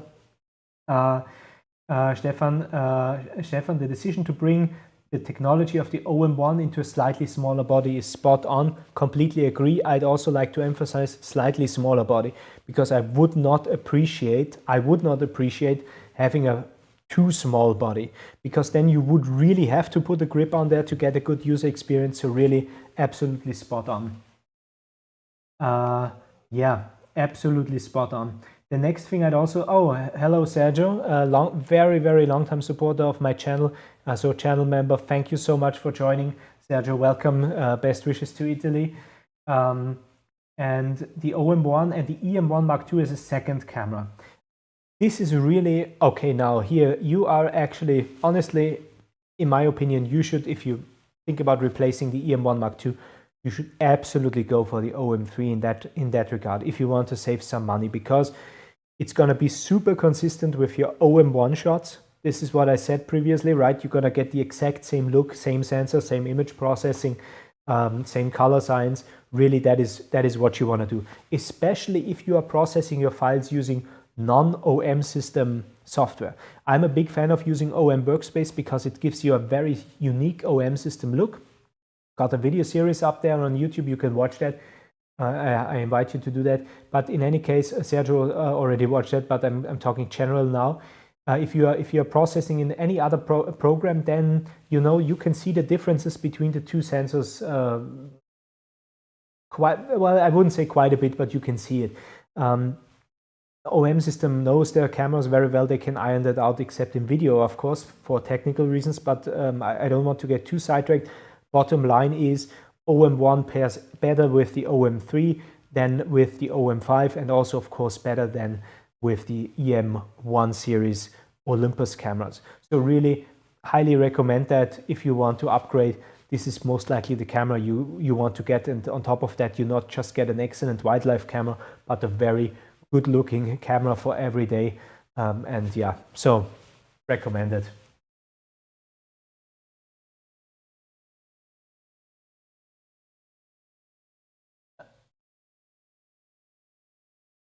Ton van Bochum, that is pretty amazing. That is pretty amazing. Having a former Olympus employee here, so that is amazing. And I also like that you read Ton's comment, very interesting. He states he worked for Olympus Netherlands from 1980 to 2005, and the technical education actually stems from Mr. Maitani himself. That is very impressive. Congratulations. That is, yeah, well, that must be really great to meet the legend himself, right? And his thoughts and visions is still alive in the OM-3, and I agree to that. The OM-3 is not a hipster camera, right? So this is not, I don't want to use hipster as a derogatory term, because it's cool, yeah, right? You can be a hipster, that's okay. And I think that's okay, but it is not a hipster camera in terms of it's not gonna, it's not deceiving. It looks vintagey, but it's actually a professional camera. So and that is really what a good camera is all about. There are vintage cameras out there which look good, but which are not really, they sell because of their looks, not necessarily because of technical prowess or flexibility. But the OM-3 is really that, technically highly capable, and it looks very good. And it's really the smallest high-end camera that you can get. This is a professional grade camera, incredibly small sized, and yeah, just perfect. You can tell already I love the OM-3. Catherine, thank you so much. Chat Photo says he wants to look more into full frame. Here is a very important point. I'm not against any camera system. I love everything, really. Someone's going to tell you, well, Nikon full frame is not good or Canon full frame is not good. That's not really the point. This is not cameras, this is not a versus thing. This is not Canon versus OM system or something like that. That's completely ridiculous, to be honest. But it is really about what gets the job done in the best way possible, what gets the job done in the way that you like it. And I just want to give you one idea. All of you actually is interested in that. With an OM system camera, a Micro Four Thirds camera, I can bring 4 or 5 lenses. I've got all the perspectives, I've got all the angles, I've got all the looks I want. With a bigger setup, when I still worked primarily with my Nikon setup, everything's just so much bigger. I'm gonna bring 2 primes and the good old 24-70, right? And I'm just gonna work with that because I don't want to carry that around a whole day. Medium format, of course, even worse. But actually using an OM system camera actually improved my professional photography quite a bit because I just bring everything. I bring flashes that I want to bring. I bring the modifiers, I bring my LED fixtures, and I just, you know, it's just not gonna break my back. Yeah, and that's important. And quality-wise, there is so much image quality in these cameras. No one's gonna need more, to be honest. You might think you do, but you don't. This is really incredible. This is really incredible. So yeah, I can only invite you to try that out. I can only encourage you. This is like really a professional's advice. I'm not talking as an influencer here because I don't consider myself an influencer. I consider myself a photographer. The other thing is really being an influencer. What a terrible idea, right? And from photographer to photographer, I can really say, try it. You most likely won't regret it, really. Yeah, hey, Mr. MS, welcome to the channel. Thanks for joining. Thanks for becoming a channel member. Welcome. I hope you like the extra content. Thanks for your willingness to support my work. Welcome. Yes, so the professional's choice and Mr. Collier asked about the single card slot. This is the perfect transition to my last chapter, I'd say, to the Q&A. Single card slot. So here's the thing. Here's the thing. In all honesty, I personally like dual card slots. And if I'm working, you know, this is really a tough one. This is really a tough one because I'd say if you are if you're working on professional assignments, I really recommend having 2 card slots. If you are an expedition guy, right, like a scientist, an explorer, whatever, and you are going on expeditions, you most likely also want 2 card slots because with the OM-1, and that's a big feature, you can bring a backup card, you can make on-the-fly backups without an external hard drive because the OM-1 can copy.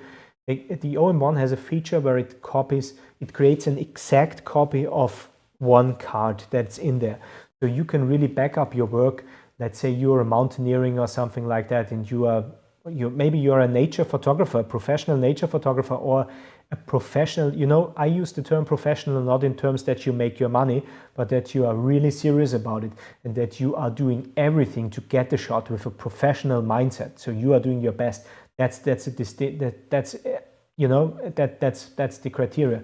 And then you want, then you might want to get a dual card slot camera, you know, because, well, if something happens to that one card, then that's a problem. But in general, and that's what I found, first and foremost, I've actually never had a card fail, knock on wood, right? So hopefully that stays that way. And second, if I'm working, let's say I'm gonna bring 2 OM-3s to a wedding, theoretical scenario. Well, of course, something could go wrong, but you know, remember the days when professional cameras just had 1 card slot? Olympus E1, for example, professionals worked with that as well. So, you know, it's 2 card slots better, right? Yes, but I'd actually wouldn't like 2 card slots on the OM-3 because they have to go somewhere. And if you look at the OM-3, I'm going to show, I don't know whether, yeah, focuses. I'm filming this with an OM-5, by the way. So set to incredibly high ISO of 1600. So look at the video quality. I think it's perfect. So much about the OM system and video, right? Those are amazing video cameras as well. In any case, single card slot, and you can see it fits right in there. And design-wise, I'd say the camera battery is right down there. Can you see that? So there is like, I don't know, half a millimeter, well, no, half a millimeter, a few millimeters space for the card reader. And if you want to put 2 card slots in there, well, the camera has to be bigger. That's an OM-1 then. So, you know, give or take. That's there is no such thing as free lunch, to be honest. And yeah, that's so. Of course, 2 card slots are better than 1, but 1 is fine as well. And yeah, I found myself actually to really shoot many things to 1 card only, to be honest. Yeah, is it wise? I don't know. Did it work for me? Yeah. So, yeah.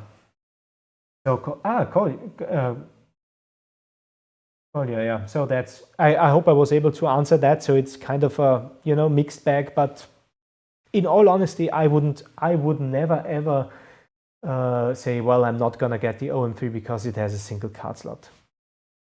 I wouldn't do that. I would also consider, you can also bring the OM-3 to a professional assignment. I wouldn't worry about that. Yeah, so Stefan also experienced OM system photographer, and he says, well, yeah, you can use OM system cameras for professional work. No worries. Completely agree. And John Barnard says, well, this camera may well become a classic like the original OM-1 film cameras and the Pen F digital. Completely agree, and I think this is not just a one-off like the Pen F. I think we're gonna see this is gonna be the start of a whole series of cameras. I think so, at least, because it's really like the feedback is very positive, and yeah, not continuing the OM-3 would be basically leaving money on the table, I'd say. So yeah. Oh yeah, Fierce Sleeping Dog, thanks for bringing that up. Battery compatibility. Yes, you've got the BLX1, which is a fantastic battery. This alone, I mean, the original ones are very expensive, but I only use those because there is like they are of really high quality. This is really money well spent. And the BLX1, I can put the BLX1 into my OM-1, and I can put it into my OM-3 and in my OM-1 Mark II. So yeah, battery compatibility is a big thing. So yeah, then what else? Oh yeah, I've understood the fixation on 2 card slots. Professionals worked with 1 slots for years. I never understood. So Lawman 212 says he never understood the fixation on 2 card slots. Professionals worked with 1 slot for years and years. I agree. I have to make, so a very important point. Many of these things they stem from imaginatory, so they are from online discussions which are not grounded in reality, which have nothing to do with photography at the end of the day, which is just, just pipe dreams, and people are just throwing these things around and, oh, it's not this and it's not that and you cannot do it. It's nonsense. It's just complete nonsense. Think about it. You really think about what you need as a photographer, and you alone. Don't even listen to me, to be honest. Think about what you need and what you want, and don't consider what other people think that you might need or what anyone tells you that you need. If you are happy with your Pen F, then go for it. Just because I don't like it, who cares? And I do like it, but you know what I mean. If the autofocus works for you, go for it. Make a career as a professional photographer. Do birds and wildlife. If you can do it, do it. No one cares for, it's you are the creative, you are in charge, and you should make the decision. No, not anyone else, neither me nor any other random person on the internet.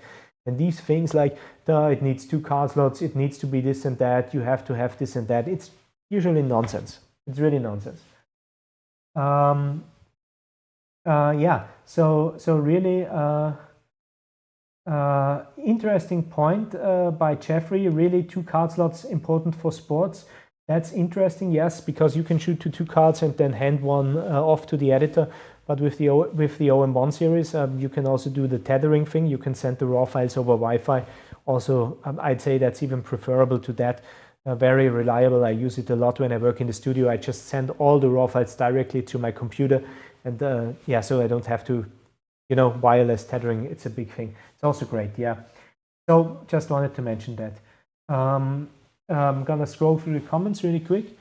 I'm not, yeah, so K3IO says, I believe it's a highly capable professional camera, but I'm not sure it will sell very well. A more affordable lifestyle-oriented model might attract more buyers and generate higher sales. I think so. Well, first and foremost, the cheaper camera is usually going to sell more than a less expensive, than a more expensive camera. I agree, but really, I really have to say I'm convinced from what I know from the photo industry and from my talks to manufacturers. I'm convinced that that the days of high volume camera sales are just over, and all manufacturers know that, and manufacturers know that they just go for the high-end market or mid-range market, right? What's high-end, what's mid-range, who knows? But they're gonna go for the market where like, you know, and I think that's just a conscious decision by OM system. I think they say, well, we've got the OM-5, which is incredibly inexpensive, and then we're gonna go for the OM-3, which is just our higher priced premium model, which is gonna stay in our lineup for quite a long time, and this is what we're gonna do. I mean, look at Leica. Leica is only selling premium cameras, and they are doing very, very well with this strategy. They are a lifestyle brand to a degree, and rightly so. And so I think I wouldn't worry about that, because selling well doesn't necessarily mean selling a lot. You have to sell to the right people. You have to sell enough. That's, you know, and I think this checkbox is covered. I'm pretty sure it's gonna do okay. So I wouldn't worry about that, really. But interesting contribution. Thanks for that. Yasir says the OM-3 is really nice. The only thing I miss is a tilting display instead of a fold-out one. Yes. So that is a very interesting contribution. Honestly, I really dislike these flip-out screens. I really did. But here is another thing. Since I'm more active on YouTube and since clients demand video all the time, I've kind of switched my mindset completely. I've made up my mind. That's the correct phrase, right? So really having a flip-out screen is, it's not very sexy, right? But it's, in practice, it's a killer feature. It really is. And once you start producing more content for social media, and if you are a photographer, even if you are not making money, I encourage you to be active on social media to a degree, because it's just great connecting to people. Then you're gonna appreciate that, because you can totally shoot an Instagram story like that, you know? And then you go like this and you are set. If you don't have this feature, you have to bring an external monitor, or you have to eyeball it. Probably doesn't work that well. So really, yeah, I understand that, but you know, no free lunch, right? It's difficult. It's difficult. Get an upgrade even for, so there is another one.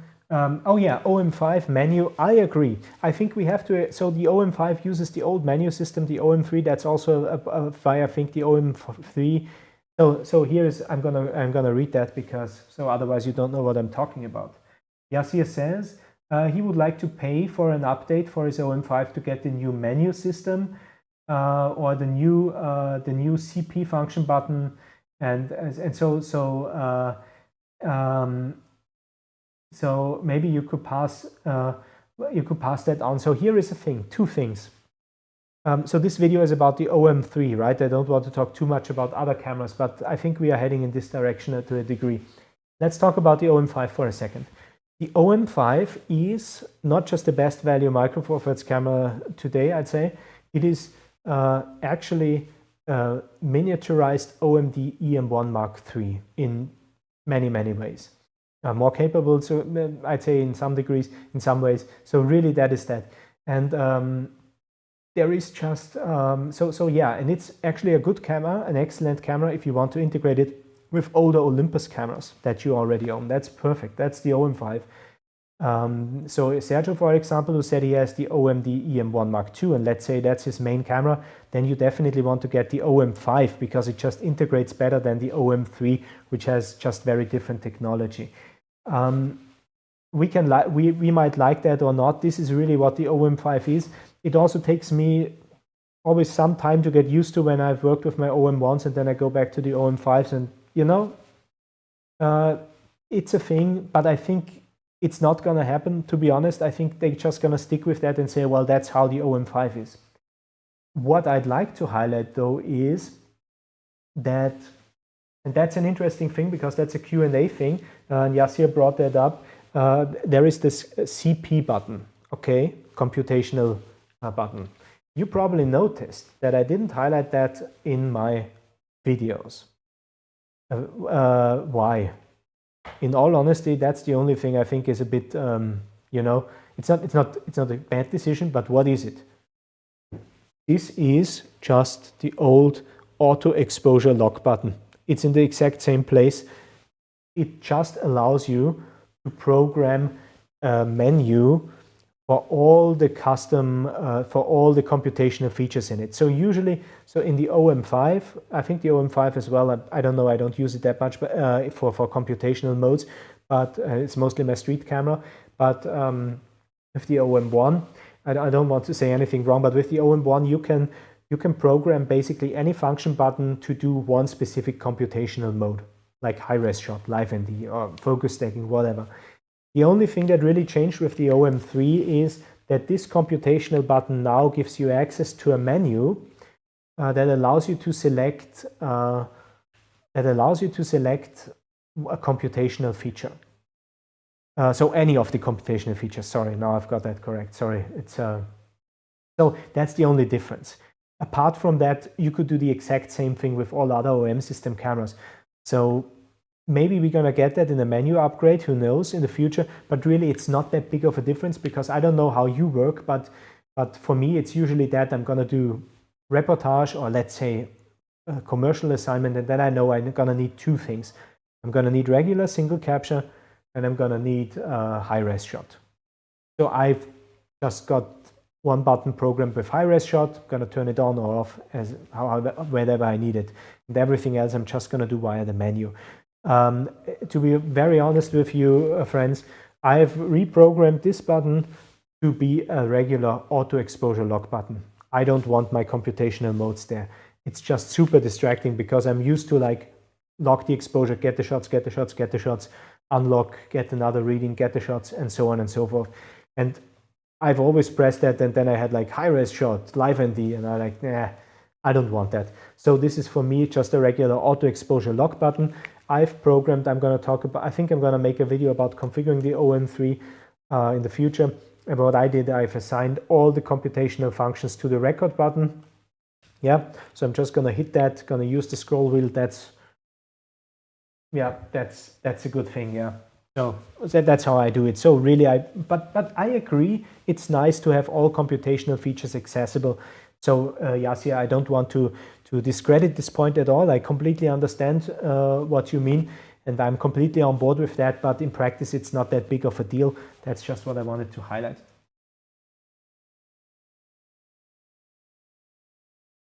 And Yasir, as you said, well, yeah, it's good. I understand. And the OM-1, is it a beautiful camera? I like it a lot. It reminds me of the Olympus E1 to a degree, which is a dream camera of mine and mixed with the E5.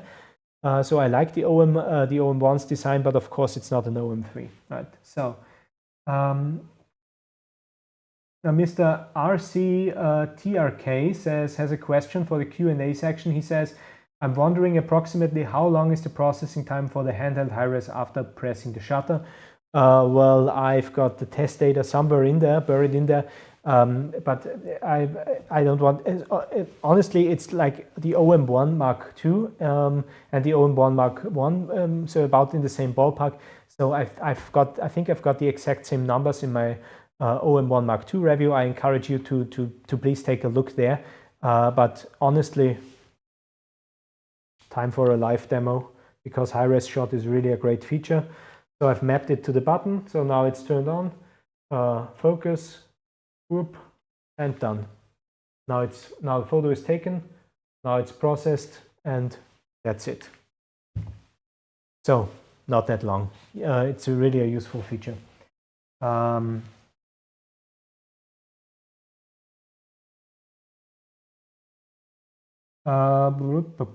Let me scroll through there. Okay, wait a second.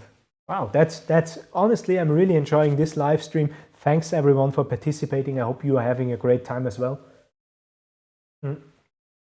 Really cool. Really cool. I really like it. Very good energy, I'd say.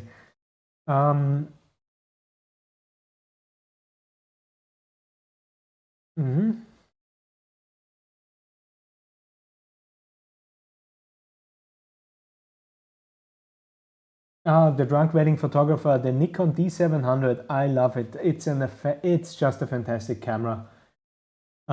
It's also one card slot camera, and I mean, look at that. I know so many people who love the Nikon D7. So many professionals. Good friend of mine from Canada. She's an amazing photographer. Worked with the D700 up until recently. So yeah, it's okay. What else? There is. Can the OM-3 send the RAW via tethering? Asks Mr. Sweden over. I didn't try that, in all honesty, because up to now, well, during the testing period, the full software package wasn't available for the OM-3. That's being rolled out right now. I'm not sure. Up to now, this was a feature only the OM-1 was able to do. The OM-1 was able to do, but we will see. So I have to postpone that. I have to check that with OM capture as soon as the OM-3 is made. The compatibility is so it's made available for that. Yeah, I've got to check that. Now, thanks, David. Yeah, thanks, David, for your contributions. I appreciate that.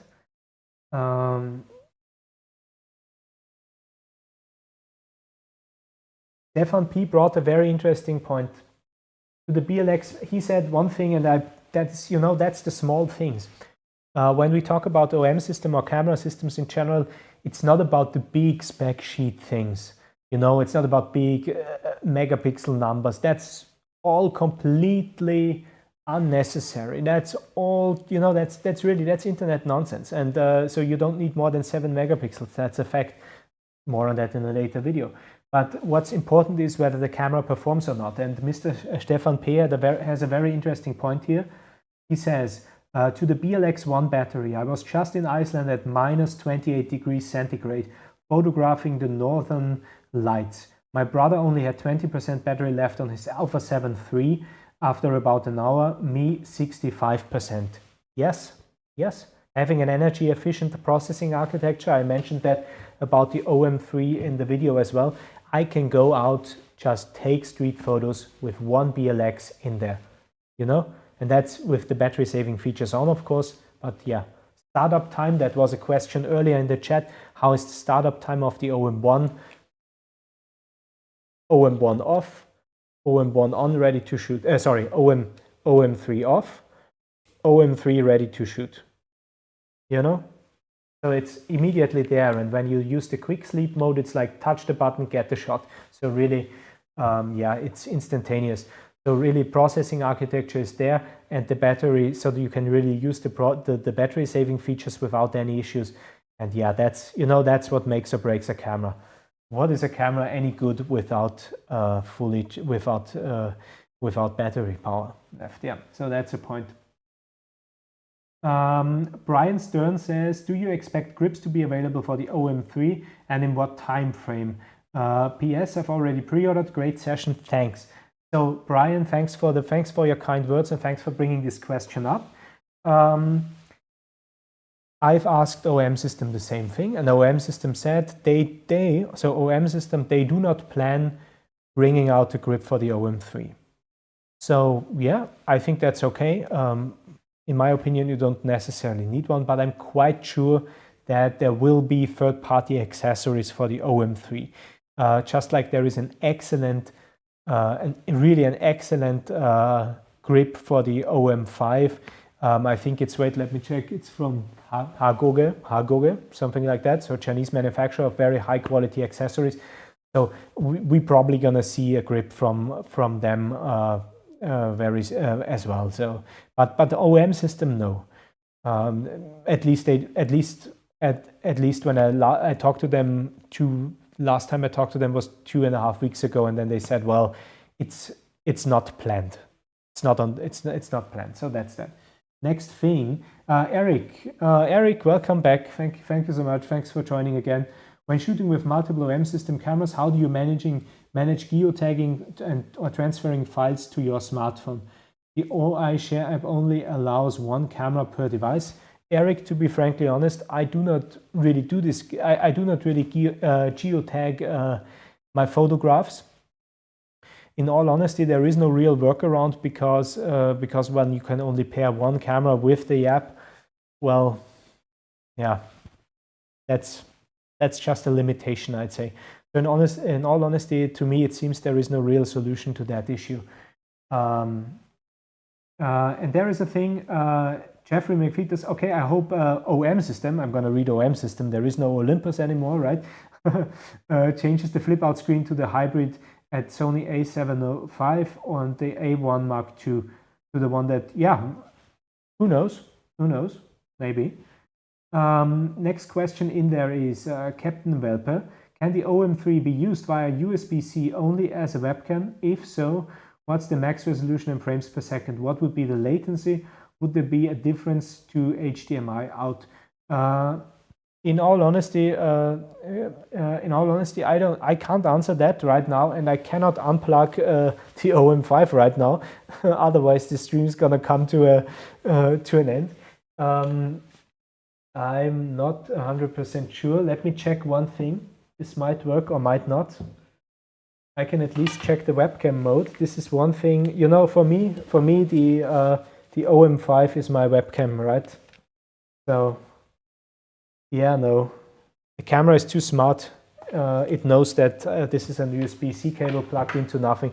So sorry, I cannot check that right now. Please excuse that. The only thing that I can tell you, I think that the OM5 is an excellent webcam already. So yeah, I assume that the OM3, this is really an aspect that I didn't really pay too much attention to. But in all honesty, as the OM1 series is also very capable, you can use, I think you need a software to really OM webcam something to use this camera for that. But yeah, I haven't tested that yet. Maybe we can check OM systems documentation. Maybe they've put it in there somewhere. So I encourage you to check that out. If not, hit me up.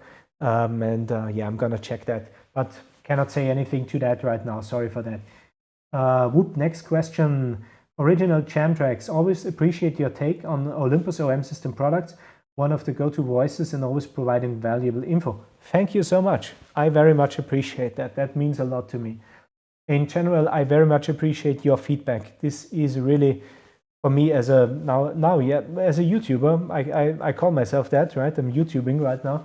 So yeah, that is really important. Lawman 212, CRT mode. What does it look like? Like a filter? What is prominently featured on the controls? CRT mode, please help me out. Sorry, I don't know. I don't know what you mean by CRT mode. Please spell it out for me. I don't know. Lawman 212, if you're still there, please spell it out for me. Alexander Stele asks, is there a My menu? Yes. It is exactly the menu on the OM3. I've checked piece by item by item, exactly like on the OM1 Mark II, with a few additional options because you've got the stills and creative style, so this movie still style, so you need an extra menu point to configure that. But apart from that, it's really like, and also the AF illuminator for video, and also this subject tracking stop during during filming that I mentioned in the video. But apart from that, it's really like the OM1. So if you OM1 Mark II, by the way, OM1 Mark II. So really, if you work with these cameras side by side, no difference. There is My menu, everything. Jonathan Fung says, Love your video on the OM-1. Thank you so much. How do you feel about the design choice for the power switch and mode dials on the left shoulder? Well, yeah, that's I'd say that's a tough one. I like it. I wasn't a big fan of it when I saw it initially. I was like, what's that? But I know why they did it. And if you use this camera, like OM system wants you to use this camera, like really like a modern hybrid camera, and that's what the OM-3 really is, then this is actually a good choice, because you can configure this dial so that some settings carry over and some not, much like when you configure the function lever to configure for the autofocus settings. So if you recall that from older older Olympus cameras, that's exactly the same way. So you can say, okay, when I switch from stills to movie, keep white balance, keep autofocus, but shutter speed and so on, don't keep that. So there are many options how you can configure that. And what this allows you to do is to really switch very seamlessly. For example, one scenario where I really like that, I'm just out photographing, you know, then I want to capture B-roll clip, I'm in aperture priority mode. I just switch to the still and movie mode, hit record, and yeah, I can just record, but I've got the shutter speed set to 1/50 seconds, so I get the proper shutter angle, aka shutter speed for movie mode. And then this is really good with the OM-1 Mark II. I've set the movie mode to manual exposure mode, so really when I switch there, it's not as seamless, especially if I'm in a mode other than manual. So it is really, I'd say it's great for content creation. It's not necessary for professional work. For professional work, I'd say the OM-1 movie dial is still perfectly fine, but for content creation, it's actually quite cool. And you know what? As this camera is designed to mimic the overall OM-3 aesthetic, there was a lot of space left there, because if you know the original OM film cameras, there was I think there was the on-off switch there, and the film rewind crank, right? You don't need a film rewind crank, so OM system basically just utilized space, and I think it's a good idea. I think it's a good idea. It really grew on me, so yeah, I think it's a good choice. And yeah,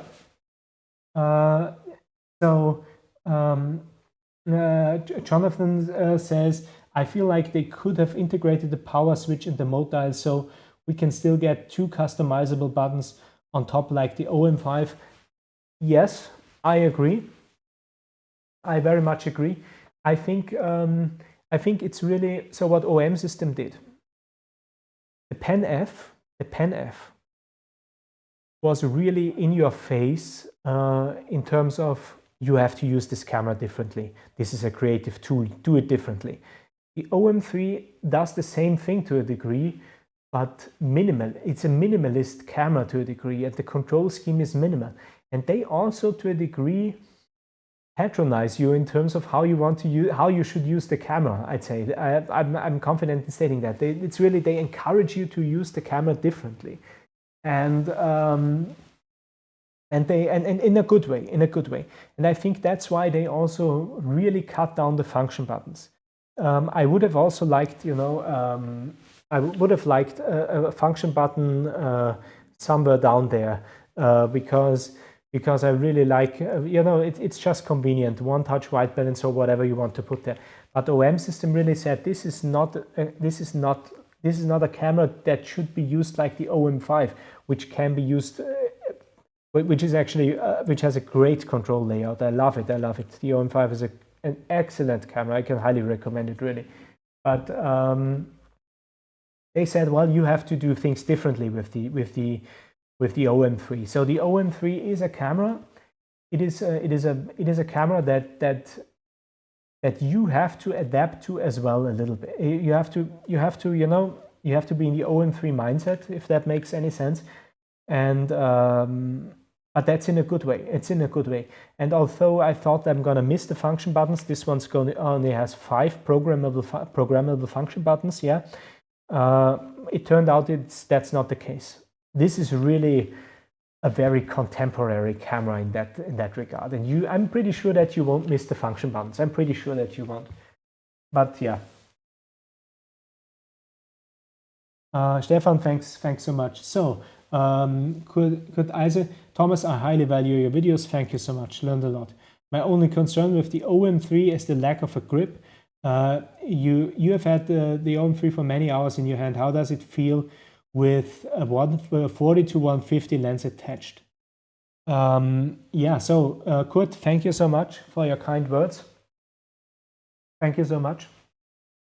Honestly, so full disclosure, I didn't use the 40-150 f2.8 because this lens only arrived very recently at my doorstep. I purchased it very recently as I've sold mine many years ago, and now I've bought an OM system branded 40-150 f2.8 because it's a fantastic lens. So in any case, I've used it with an even bigger lens. I've used it with the 300mm f4, and really, it's perfect. It's really perfect. You'll be surprised how well this grip actually works. I was surprised. The OM-3 can be used with bigger lenses, really. It's quite astounding.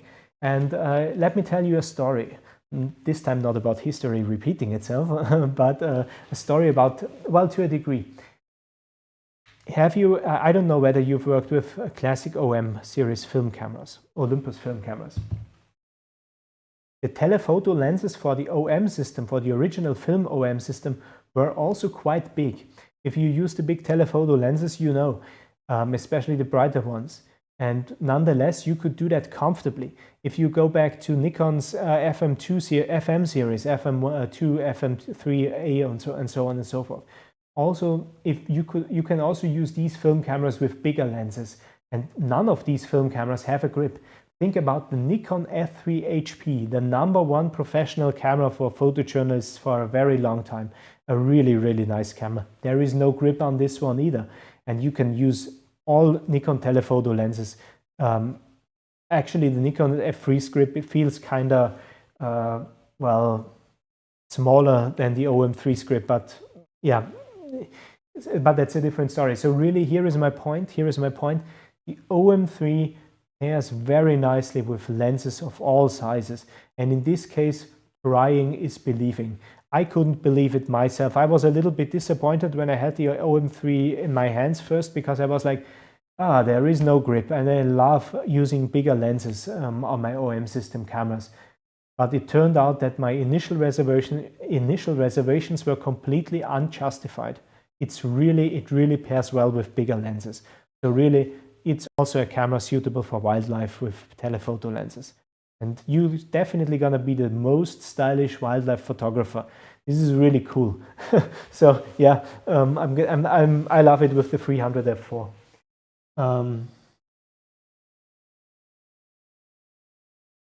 Oh, so yeah, Ben Silverman, thank you so much for your incredibly generous support. Matt Golem, thank you so much for your generous support. I very much appreciate that. Let me go. I'm trying to keep it as you know. I'm gonna stick to the flow really. If you don't mind, I'm gonna be right with you. The grip.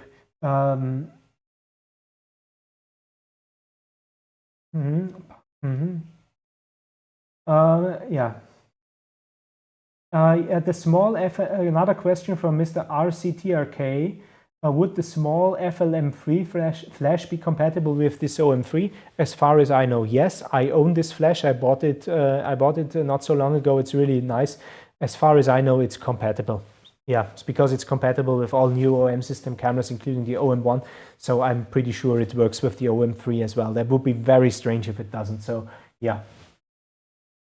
Lawman says, okay, CRT mode on the front dial. Oh, sorry. Yes, sorry. Now I know what you mean. Yeah. The color creator. Let me write that down really quick. I'm gonna talk about that in a second. CRT mode. CRT mode. Wait a second. Yeah, I'm gonna talk about that in a second. Please, because it's gonna fit better in the next thing. Sorry. Gonna take control of that. Thomas, I agree with your point with haptics. Thank you so much. Osman, thank you so much. Thank you so much for your kind words. Daisy Daily, when settings are saved to one of the custom modes, are the monochrome profiles and the color profiles saved to the custom mode? This is actually a very interesting question that was also brought up by channel member Eric. So yes, here is the thing. Let me postpone this one for a second because I'm going to talk about the creative dial in a minute, if you don't mind. Ben Silverman, thanks so much again. Captain Welper, having a single power mode dial would mean that those who want to save energy during movie recording sessions would have to move the dial over the picture position. Not good. That is true. Haven't thought of that. Very valid point. Thanks for bringing this up.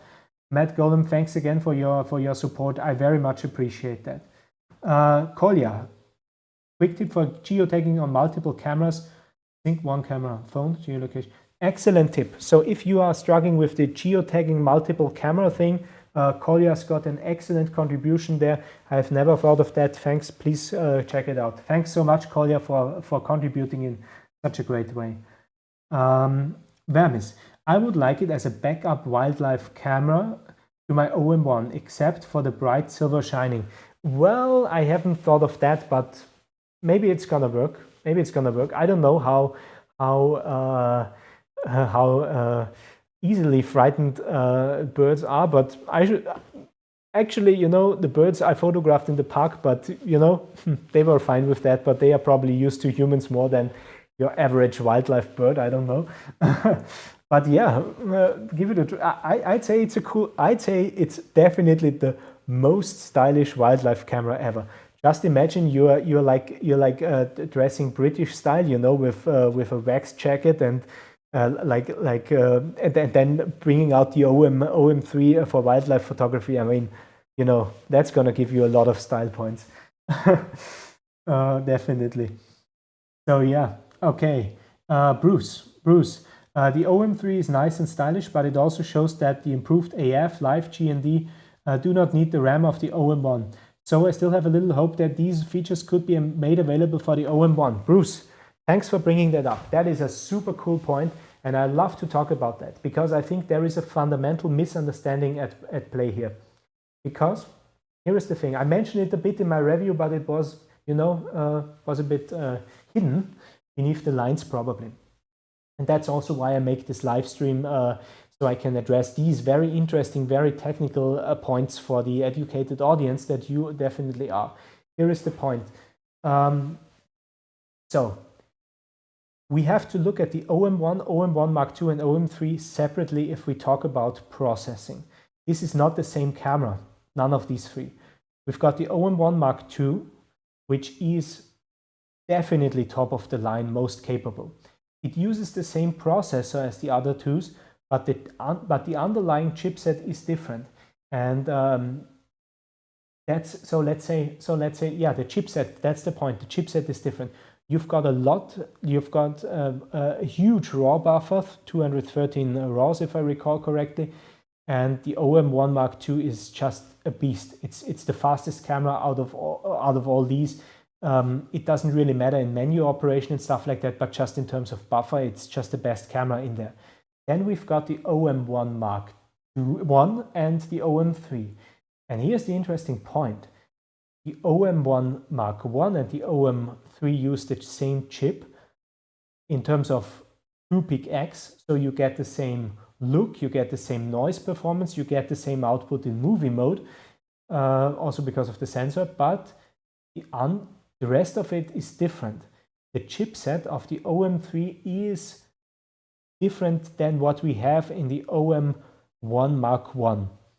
And I'm pretty convinced, and I believe OM system because, you know, I mean, they are such fantastic people. They are so open about everything, and really I can ask them really anything, and they're gonna answer it to the best of their capacities. It's really amazing.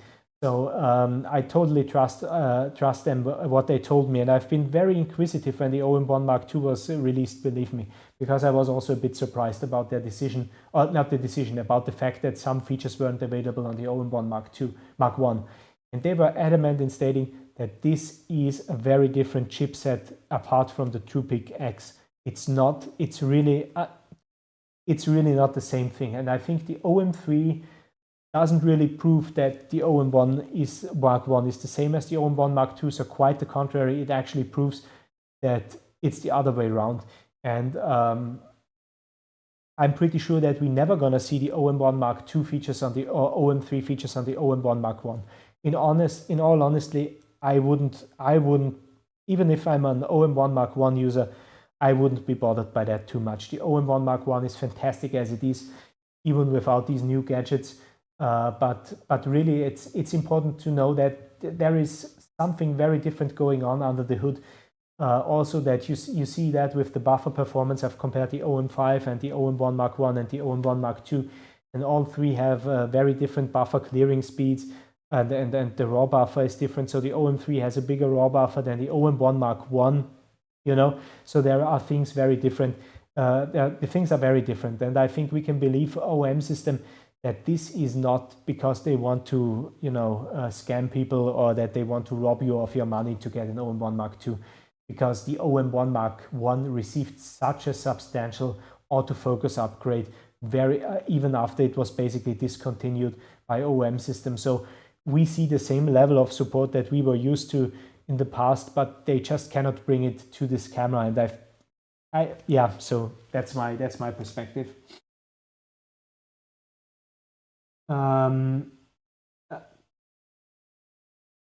Oh yeah, okay. Maybe that's because I photographed magpies, but I'm not much of a birder. I just photograph birds, but I have no idea what their names are. So yeah. Kurt Eisl, thank you, Thomas. If the OM-3 feels comfortable with the 300, it should be no problem with the 42-150. Oh wow, the 42-150 is actually pretty light compared to the 300. Kurt, I honestly recommend, just to be on the safe side, give it a try in the shop if you can, or if you order via one of the affiliate links, you can always you can buy it and you can return it if it really doesn't work. But in all honesty, I think it works fine. Of course, and that's the last thing about balancing the OM-3 with a longer lens. That's the last point. Of course, you're gonna hold the camera more by the lens, right, and not so much by the body, but really that's what you're going to do with a big lens anyways. And you should do that also to not put too much strain on the very sturdy bayonet. Yes, so many things to talk about. Eric Thompson, channel member, thank you so much also for joining. I hope it looks like you arrived safely at your destination. And I'd like to answer your questions now that you've sent to me earlier. So Eric Thompson had a few specific questions which weren't answered yet. OM-3 high, he asked, how is the OM-3 high-res processing time? So I've already said it a little bit, but just to emphasize, it's practically the same as the OM-1 Mark II. Not really a difference there. In my video, I've highlighted the white balance and metering system of the OM system OM-3. And Eric wants to know, so what's so special about it? As you've highlighted it, how does it compare to other cameras? I'm not evading your point at all, but I'd like to say one thing. So first and foremost, it's the OM-1 Mark II's metering system. And as some of you know, I planned on releasing an expert guide for the OM-1 Mark II, but suffered a very bad data loss. That's why I wasn't able to release it. That's just part of the story. But during this, I tested the OM-1 Mark II's white balance and exposure metering system and the ins and outs of that. I plan on releasing a video and covering the OM-1 Mark II and OM-3's metering system and what makes it so special, and also in conjunction with white balance, and if you want to set equal white balance coefficients in the red and blue channel, so a very specific thing, but some of you might want to do that. Long story short, it's the same. The white balance and exposure metering system is the same as in the OM-1 Mark II. And if you are a photographer who works with the OM-1 Mark II, you know that white balance metering in this camera is different compared to other OM system cameras. as it has some safeguards implemented, especially when you're photographing under very red light sources, very blue light sources, very green light sources. The camera is more likely to stick to a white balance preset that is so white balance correlated color temperature around the sunny white balance temperature, and that of course means that you get the response in the white balance that you get a photo that looks like what you expect to see in real life. Okay, so that's the point, because if your white balance system has no safeguards implemented that says well, OM-1 Mark II, you don't want to set the white balance to super warm now just because everything's red, because you know it's red actually, and of course we want to see red light as red and not like as a washed out orangey look because the white balance system went haywire. So that's exactly so there are certain algorithms implemented that I tested for that, and I just want to highlight here the OM-3 does the same thing. And that's of course great if it's a reportage camera and a street photo camera, because well, the white balance system is just very, very accurate in that regard. And as it is linked to the exposure meter system, exposure metering system, sorry for that slip up, you're gonna get excellent image quality, and because you can expose correctly for the given lighting situation and not waste data in one of these single channels. As you can tell already, it's getting very complicated and probably a bit difficult to follow along with supporting materials, so I want to postpone that a little bit, if you may allow, to a dedicated video where I really explain all these things and how you can utilize that to get even better photographs with your OM system cameras. Yeah, so that is that. Another question that Eric sent to me before this live stream was the auto gradation feature. Is the auto gradation feature, which is amazing, available with the custom color profiles? No, it still isn't, and I think that's a technical limitation, and also probably a philosophical limitation, because configuring a color profile is really about like setting one look, and the auto gradation feature would fit in there in my opinion, but I think OM system just decided to not include that in there. So you cannot switch to auto gradation when you use one of the custom color profiles via the creative tile. Now here is the thing. Eric's last question was because the other questions I've already talked about those. He also asked, and this is also a question that another person in the chat asked, what about the creative profile storage? So is the creative profile storage linked to the custom modes, and how does it work in general? And I'd really like to explain that, because I didn't mention that much in my video, because I plan on doing a separate video, as I already said during this stream. And so let me talk about that. Here are the profiles. So you've got the color profile, we've got the color profiles, and you've got the mono profiles. And under each of these settings, you can store exactly 4 profiles. There are 4 pre-programmed profiles, but you can override them, and then you've got those 4 programmed. Those profiles, so as soon as you select that, and if you switch the mode dial to any of the regular exposure modes, manual, shutter priority, aperture priority, you name it, it's going to stay the same. And you can also use these in movie mode, as I demonstrated in my review. However, and that is a nice twist by OM system, when you use one of the 5 custom profiles available via the mode dial, you can actually program 4 custom profiles, 4 color profiles, 4 monochrome profiles for each custom mode. So basically you've got, when you buy the OM-3, you get 6 OM-3s in one, right? You have the one in the regular modes, and then you've got 5 additional OM-3s in terms of customizability. This means that in total you can actually store 6 times 4 color profiles, so 24 color profiles in the OM-3 and 24 monochrome profiles in the OM-3. I think that's a very, very clever decision that they made there, and it makes a lot of sense. I'd also like to highlight in this regard how, so one question that came up earlier, and I want to address that right now, is about film simulation, and is is the OM-3, does OM system even offer film simulation? I'd say no. These color profiles are not film simulation. They are something far, far, far more intelligent. They are, this is crazy actually, if you think about it, because it's not about film simulation, but it is about creating a custom calibration for your digital camera. This means you can do, you know, you're basically, the creative dial and the color options actually puts you in the shoes of an engineer who's tasked with developing a color profile for a digital camera series. And this means this allows you to do absolutely fantastic things. You can make the OM system, you can configure the OM-3 so that it looks like an Olympus E1, for example. You can mimic high dynamic range looks, low dynamic range looks. This is much. You can simulate. You can adjust the highlight roll-off. You can adjust the color response in a very, very clever way. So it's much more than just a film simulation. Also, regardless of what you set there, you're never gonna distort the real colors in the frame.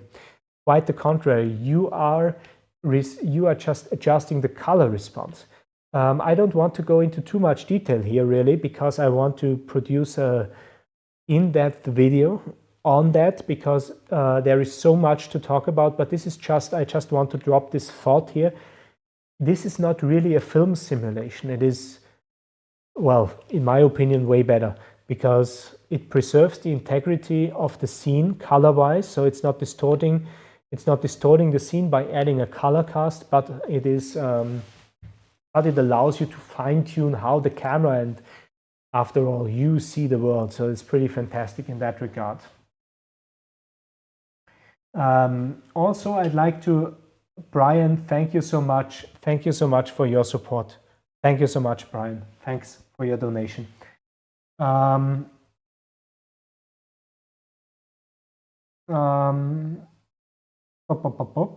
Yeah, so let me move on to the next question. No, wait, sorry, friends. Before I move on, I'm gonna talk a little bit about. So I'm gonna grab the question from Mr. Lawman 212, and I'm gonna talk about the CRT dial. I'm gonna talk about the CRT. No, well, not the CRT. So what is CRT? That's color creator. That's the color creator, and here is the thing. Boop, boop, boop, color creator. Oh, what was the question? The CRT. So wait a second. I'm scrolling up there. I'm searching for the question. Lawman 212.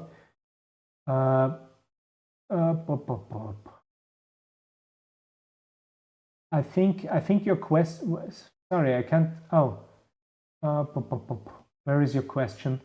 By the way, Lawman 212. I just saw that you asked me about nice prime lenses for the camera. I'm gonna talk about lenses for the OM-3. I think in a separate live stream maybe, or maybe in future, definitely in future videos. But really, I can recommend. That's one thing I'd like to say now. Lens recommendations: the 17mm f1.8 and f1. And the 25mm f1.8, perfect. I also really like the 12mm f2, and I'm talking both about the new 17 and 25, but you can also use the old ones, which are perfectly fine. I love those as well. Sorry for that.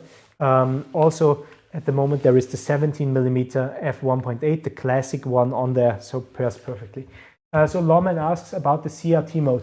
The CRT mode is, so this is like a basic question, that's the color creator. Lawman 212, if you allow, I'd like to refer you to one of my OM workspace. No, well, I'd like to refer you to my OM1 video about the color profiles, where I talk about how to utilize the color creator. The color creator is actually I'd say a luminance based, so a luminance, yeah, let's say a luminance or lightness based color toning effect. So you can basically shift the color balance of the whole of the whole frame to blue, red, whatever, in varying intensities. It's a very strong effect to a degree, but also a very powerful effect, which can also be used to correct color casts. If you are, for example, working under red light sources and you want to color balance that, you cannot do that with the regular Kelvin scale, with the correlated color temperature settings. So you can use the CRT, the color creator, and just set the opposite color, and that cancels out the red cast. So pretty cool for event photographers and concert photographers. It's really good for that. I've also touched on that in my previous video about creating duotone and duochrome effects. I encourage you to check that out as well. If there is popular demand, let me know. I'm going to dedicate a full video to the color creator in the future. But that is really the effect. It's often overlooked, and many people think, oh, that's just a gimmick. But it's really a very capable tool, also available in OM Workspace. So that's the CRT.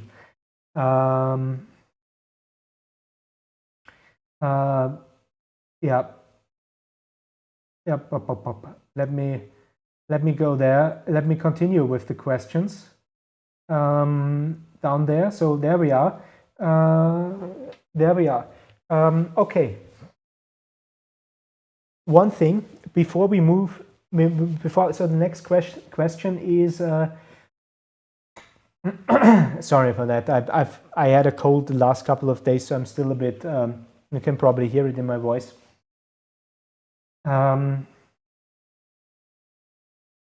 Yeah, one thing I'd like to address before we move on to the other general questions, because this is a bit in the same ballpark. The OM-3 and OM system cameras, generally, are they capable movie cameras? So let me admit one thing.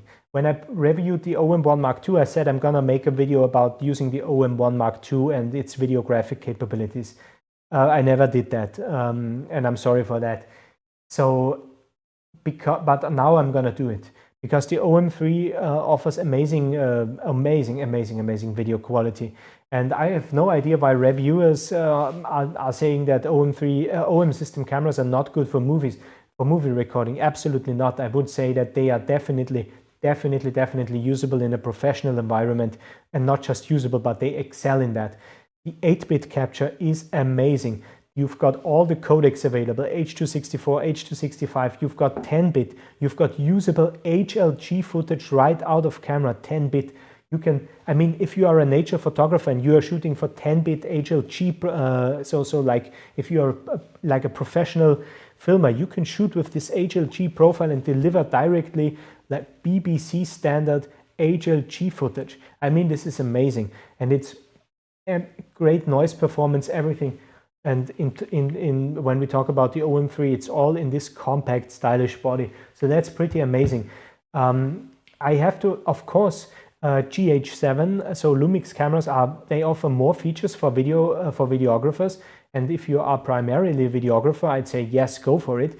But even if you are a videographer, I totally go for the OM system as well. I wouldn't hesitate. You've got Cinema 4K, no recording limit. You've got Apple ProRes RAW via HDMI. I mean, what more do you need? This is a better feature set than many dedicated movie cameras years ago. So really, and if you look at OM Systems channel, so their YouTube channel, they have got very cool stuff on there as well. I recommend you going there and subscribing, to be honest. But they've got a series now from a professional, featuring a professional wildlife filmmaker, and she's giving like a 4 or 5 part series on basic movie things. And this is not a coincidence. This is because OM System knows their cameras are good for filming as well, and they want to highlight this aspect. So even though these cameras don't have open gate, you can film fantastic footage. But the problem is, and that's really a problem, many people don't know how to do that. And that is really why I want to produce a very, very in-depth, very technical series on filming with OM system cameras. Because if you know how the profiles work, if you know the dynamic range of the HLG profile of OM log 400, if you know when to use the flat profile and when to use OM log 400, or when to use one of the Cine profiles, well, you know, then you can get outstanding results. But I honestly, this video is going to take a few weeks because I have to do a lot of, I have to record a lot of stuff for that to really, and to script it properly so I bring the point across as efficiently as possible. But really, even though the GH series cameras by Lumix are better for filming, the OM series cameras are perfectly fine for that as well, if you know what you're doing, right? That's always the point. So that kind of closes this, I'd say, picture, profile, and movie part. And then let's go back to the questions in the chat. Do you know, so Greg Smith asks, do you know what metal the camera is made out of? My guess is magnesium. Does it also come with a stylish strap? So magnesium or not? I'm not sure. OM system didn't disclose that, and maybe some alloy. Quite possible. It feels incredibly dense. So yeah, I'm not sure. So I can't say anything about that, but it's very high quality. That's one thing for sure. And Greg Smith also asks, does this camera come with a stylish strap? No, it comes with the regular OM system strap. And I think this is a wise decision.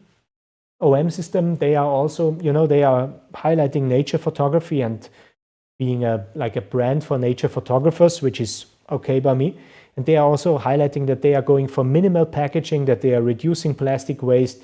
They offer service for years and years. OM System Pro Service is probably the best service program on planet Earth. Really, it's amazing. And I've used Nikon service and everything, which is also great. But OM System Service, that's really what you want as a professional, in all honesty. So they are highlighting this sustainability aspect, which I appreciate, and I think it's a good idea. And also, so they say probably that's why they also included just a minimal strap, because they know that photographers buying the OM-3 are individualists, and they probably want to use their individual camera strap, their own leather strap. So that's maybe the thing. But I've heard that they've got a collaboration going on with some leather strap manufacturer from Finland or something like that. I have to check that in their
Okay, I don't know how much. I don't know what you heard before the before the audio went blank.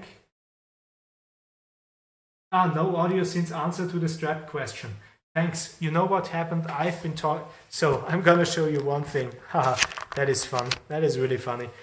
I've got the Rode video mic receiver on there, and the battery died because the stream is going so long.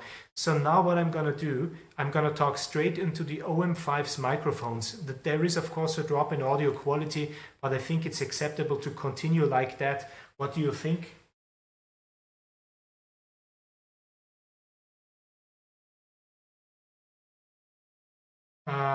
Okay, sorry for that.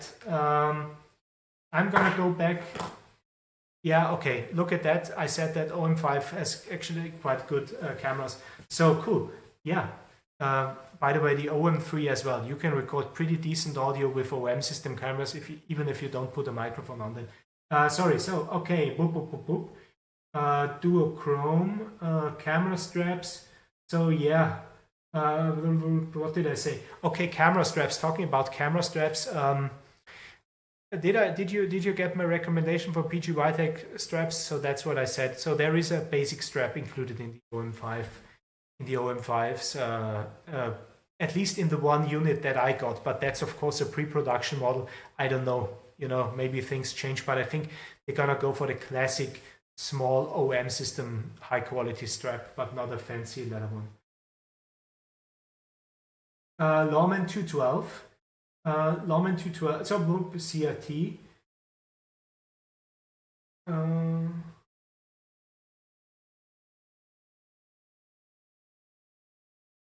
Yeah.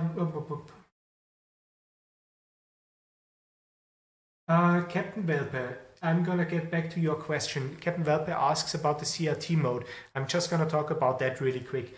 So the color creator. Here is a thing. What many people don't know is that OM system cameras are equipped with absolutely fantastic in-camera processing features. And what you can do is really, and that is pretty amazing.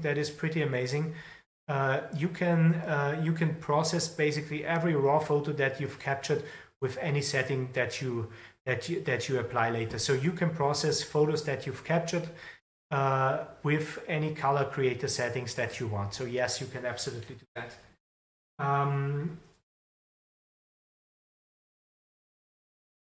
Another question that kind of relates to the OM-5. Oh yeah, so maybe, I don't know whether, did you miss that? I'm a bit confused by now what dropped out. So I talked a little bit, so there was one question regarding the OM-5. There was one question regarding the OM-5, should you get an OM-5 right now because it's of good value, or what should you do? Is that, can you please just write me down below whether you got the OM-5 versus OM-3 and answer? No?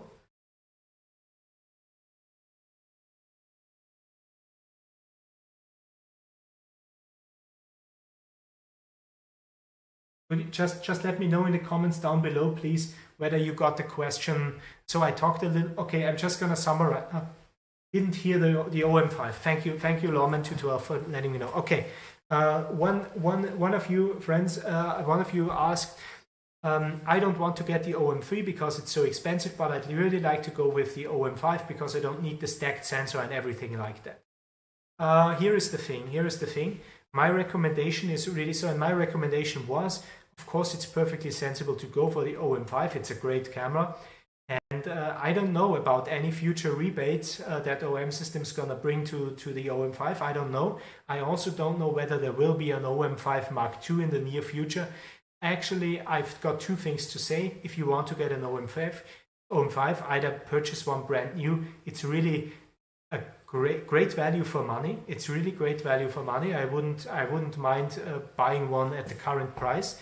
Second option is you can look for OM System certified refurbished products. You can find those on OM System site, on the OM System official site, which is really good. I've purchased one refurbished OM-5 there, by the way.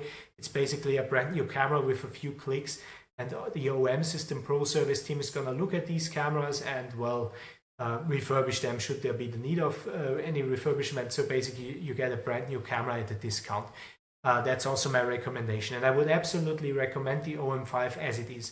I don't know whether there will be an OM-5 Mark II anytime soon. My assumption is no. Why? Because now we got the OM-3 already, and OM system is really, that's at least my perspective, they are focusing on quality, and they maintain the product portfolio for a prolonged time. That's what I see there. So I think we're gonna have the OM-5 for the foreseeable future, which is okay. It's a great camera. So yeah, that's also I've read another comment asking about the future OMD EM10. Of course, I'm also an M10.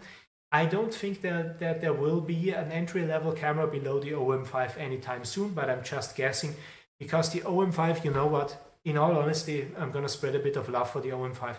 The OM-5 is everything. OM-5 is a camera that's perfectly capable of professional work.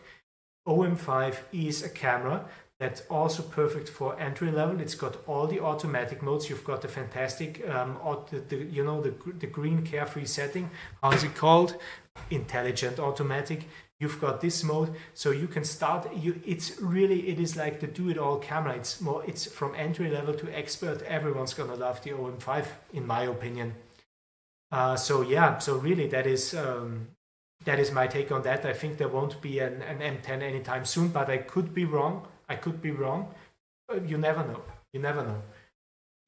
Hope this helps.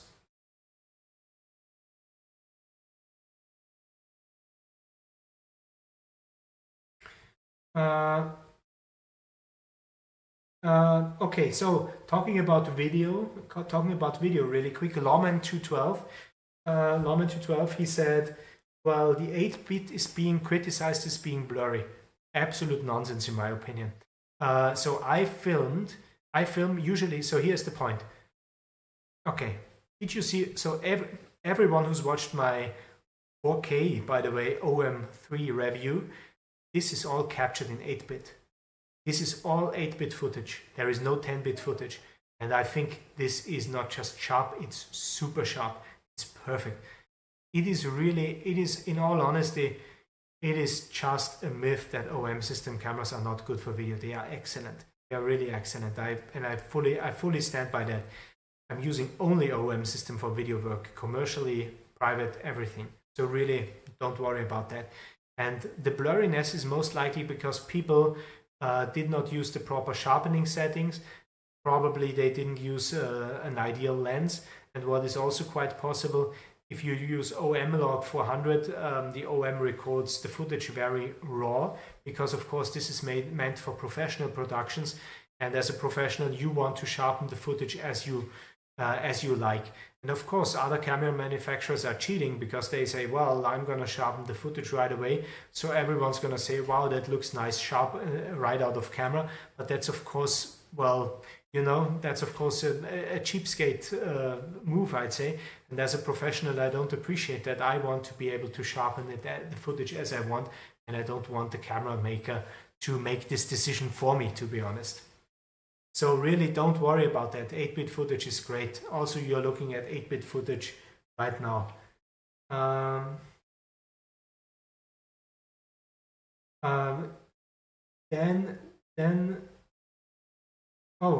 Dan, welcome to the chat.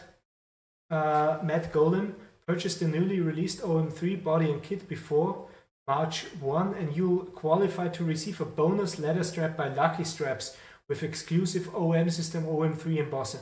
Matt Golem, this is exactly, that's actually what they wrote in the email, and I forgot about that. Thanks for sharing that. That's a great offer. That's a great offer right there.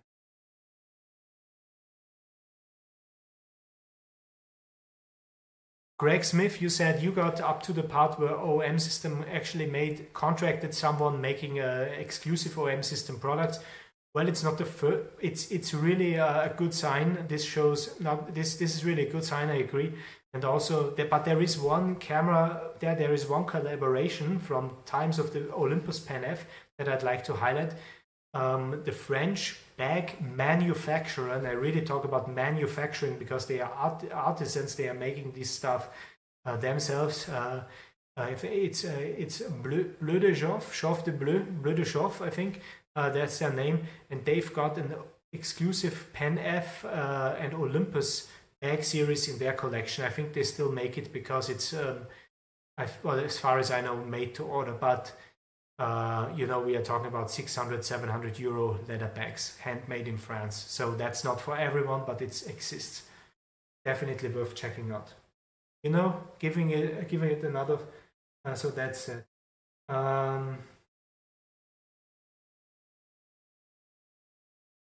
Yeah, Lawman 212. The reverb is also probably because I'm talking a bit louder. Sorry for that.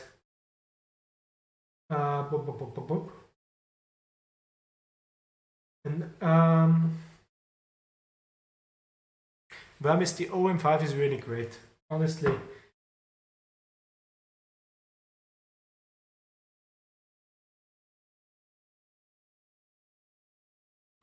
T. Carlman, question about focus bracketing apart from focus stacking from the C. Yes, so the OM, if I understand your question correctly, focus bracketing is still available in the OM system OM-3. It is really, really feature-wise, the OM-3 is really an OM-1 Mark II. Apart one stop less live ND and stuff like that. Dan Critchfeld, when using the monocolor art dial, are the selections and customizations shown in the EVF or only on the back screen? Both. You can so it is really you can configure these things in the you can configure these things via the viewfinder, but you can also configure these things via the rear screen, and you can also configure these settings via an HDMI monitor. You know that I'm a huge fan of gimbal monitors, and I use HDMI monitors a lot in my work because it's just so convenient, and you can configure these color profiles there as well. Can you? Yeah, no. T. Kalman, I think the audio should be fine. My meter looks okay. Maybe it was a lag in the connection. Maybe it was a lag in the connection. Dan Critchfield, there's the question. No, oh, Dan Critchfield, I already answered your question. So, friends, what an amazing conversation. Thanks to you. I really like to highlight that. Thanks for everyone who's joined today. In all honesty, I think we are arriving at a point where we should conclude this live stream. If there are any more questions, drop them now, and I can still answer those. But before I do that, allow me to place a little plug. First and foremost, thank you so much for your support, and that's by participating, by asking great questions, by contributing, by commenting on my channel. That is great. Then thanks for everyone who's using affiliate links. Affiliate links are really a great way to support my channel as well, to support my work, which is important because really the production time that I spend on these videos is quite high, and it's just very important to to kind of keep the lights on. It's always a bit strange to ask for donations and support, but it's really important because only then I can continue producing videos and even expand the production quality, because that's my goal. My goal is not just to produce videos like I do, but to up the ante every time, and that of course needs support from you, from industry, from players in the industry, like my many partners, OM System, Jiun, Gimbal, PGY Tech, you name them. So that's the part. And if you purchase products and use affiliate links, that's great. Also, thank you so much for the many super chats during this live stream. This is amazing.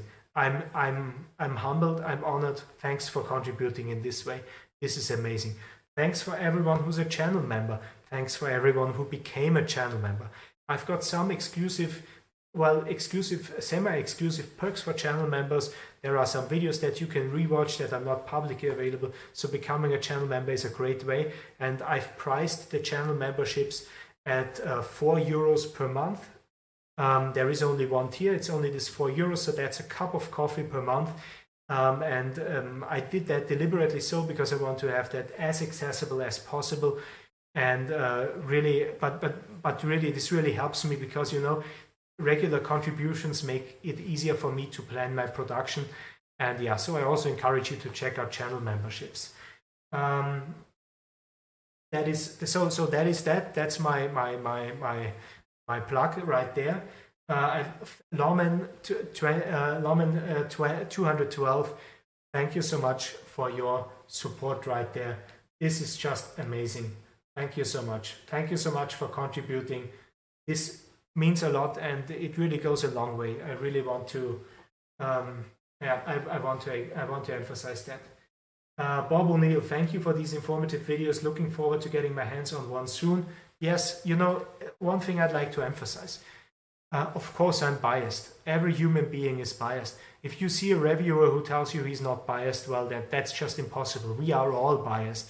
And I'm also biased when it comes to M-System cameras, because I think they are really doing a great job. But I'm biased in a way that, first and foremost, I'm putting my money where my mouth is. I'm buying these products with my own money because I really think they are worth it. And second, I would never, ever recommend anything that I'm not using myself personally. Never, ever. So really, when I say the OM-3 is great, then that's because I'm getting one as well. And that's because I'm confident that this is a tool that you like. When I say I love the OM-5, then that's because I've bought 2 of them and because I think they are really great cameras.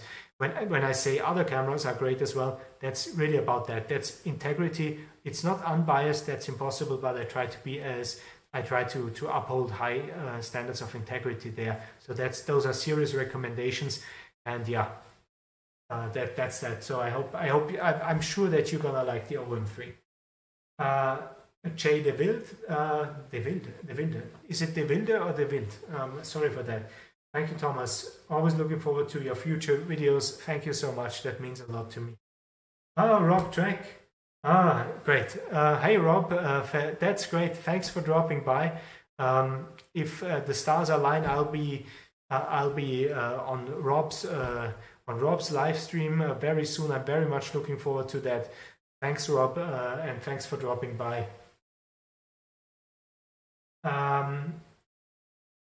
Jeffrey Zadoris, why still no 10-bit video with the picture profiles? That is a great question. That is really a great question. I'd love to address that. Because, and this is much like my answer to the Viewfinder question, you don't need 10-bit with the picture profiles. Because the dynamic range and highlight roll-off is calibrated 8-bit footage. If you use 10-bit, so this is super technical now, and I think you'll appreciate my future video about OM system cameras for videography. But I'd like to highlight that 10-bit video with the picture profiles wouldn't give you additional video quality. That's just a fact.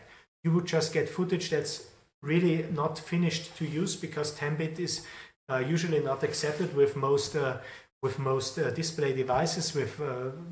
So you usually have to convert it to 8-bit at some point, and you wouldn't be able to do anything with the additional 2 bits because it's finished graded footage. That's why also the two OM Cine profiles are H.264 8-bit, because it really doesn't make any sense to have it in 10-bit. Believe me, it sounds a bit counterintuitive, and it's something, you know, this is like, let me draw a comparison right there. It is like people are, oh, you need 14 bits of dynamic range, 15 stops of dynamic range, but actually you only need 6 to get good photos. This is like one of these common misconceptions that you need a high bit depth to get high quality video. Or it is also a common misconception that you need OM log 400 in 10-bit, and only then you can grade it properly without creating some steps in the transitions, because that is completely wrong. This was covered by many researchers actually in the past when they examined the relationship between bit depth, gradation, and dynamic range. Mr. Martinek is one of them, such as Google his name, because, and just let me touch on that, because of the dithering effect of the image noise, you do not need 10-bit video to grade log footage properly. It's a myth. You can do that with, so OM log in 8-bit, which is, by the way, also available on the fantastic OM-5, you can grade the heck out of it, and don't have any issues with banding or stuff like that. It's a misconception, really. So more on that in the video, in the dedicated video then. Jacob, I am using an EM1 Mark II, and when taking churches or buildings, I sometimes use high-res. Do you know of high-res mode? Do you know, has high-res mode improved on your models? Well, it definitely improved in OM1, in the OM1 Mark I and the OM1 Mark II and the OM-3. So those are on the same level. The OM-5 and the Olympus cameras are, well, I'd say image quality-wise, pretty much the same. So pretty much the same as the newer ones. There is a different sensor, so there is of course a difference in high-res output as well. Be that as it may, in terms of processing, there is a significant boost when you look at the OM1, OM1 Mark II, and OM3. So you might want to look at one of those models. Jeffrey says, Petapixel showed a noticeable difference in sharpness between 8 and 10-bit, sort of like a difference between 1080 and Cinema 4K on the EM1 Mark II. Well, that's pretty interesting. I have to admit, I didn't know. In all honesty, I can only tell you I didn't see that at all. And I cordially invite you, really look at my OM, look at the video, look at the footage. Look at the footage I captured for my OM-3 review. This was also shot with 8-bit, and it looks perfect. So I don't know. Maybe it was their camera. I don't know. Maybe it wasn't on the latest firmware. Maybe there was something else in the settings. There are so many. The problem really is with reviews in general, and my reviews are no exempt to that. If you don't really know every exact parameter the reviewer used, and there could be many things. And just let me put one thing out there: if you review a camera that you are not that familiar with, you never know. But really, I can tell you that, in my opinion, the 8-bit footage is perfect. Jeffrey says, maybe they used the pre-production model. Yes, maybe. Really, maybe. There is, for example, that is an important thing. My OM-3 has one quirk. I talked to the OM system engineering department about that. It has one very specific quirk that's also, it's just a pre-production thing. It's a very strange HDMI behavior in one thing, but this is really, they tested 5 OM-3s that came fresh off the assembly line and compared it and said, Thomas, this is really just your camera. So maybe the same thing happened to the Petapixel team. I think that's likely the case, because really my 8-bit footage is perfect. It's crisp. It's okay. Yeah, so thank you very much, friends. Also, last but not least, thank you very much again. A big shout out to OM System, who also supported the production, or they made this long live stream possible. I'm very, very thankful for that. And yeah, now I'm gonna get, I think, you know what, I'm pretty hungry, and I'm gonna grab some food. And yeah, thank you so much for joining this live stream. Thank you very much for hanging out with me. Really, it felt like spending a great day, a great night with friends, with fellow photographers, with like-minded people. Great questions, great contributions. I think we should do that more often. Thank you so much for your financial support as well. This really is very important. That means a lot to me. Thanks a million, and I hope to see you soon on the channel. Last but not least, I'd like to highlight for every German-speaking participant today, OM Systems going to do an interview with me on Tuesday, of course, about the OM-3 and my thoughts on it. I hope you join there as well. If you are German-speaking individual, I hope to see you there. Please go to OM System, to their channel, subscribe and check it out. I think they already scheduled the video, and yeah, it's going to be on Tuesday about the same time.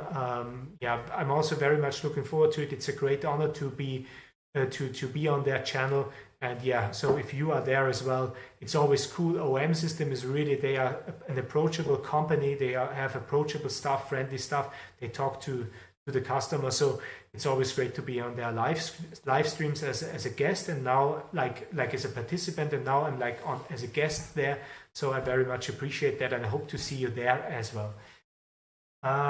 Thank you. Stefan, vielen Dank. Stefan, thanks. See you there in German, which is also nice. Okay, yeah. Let me end it right there. I'm gonna roll outro. Thank you so much. It was really fantastic.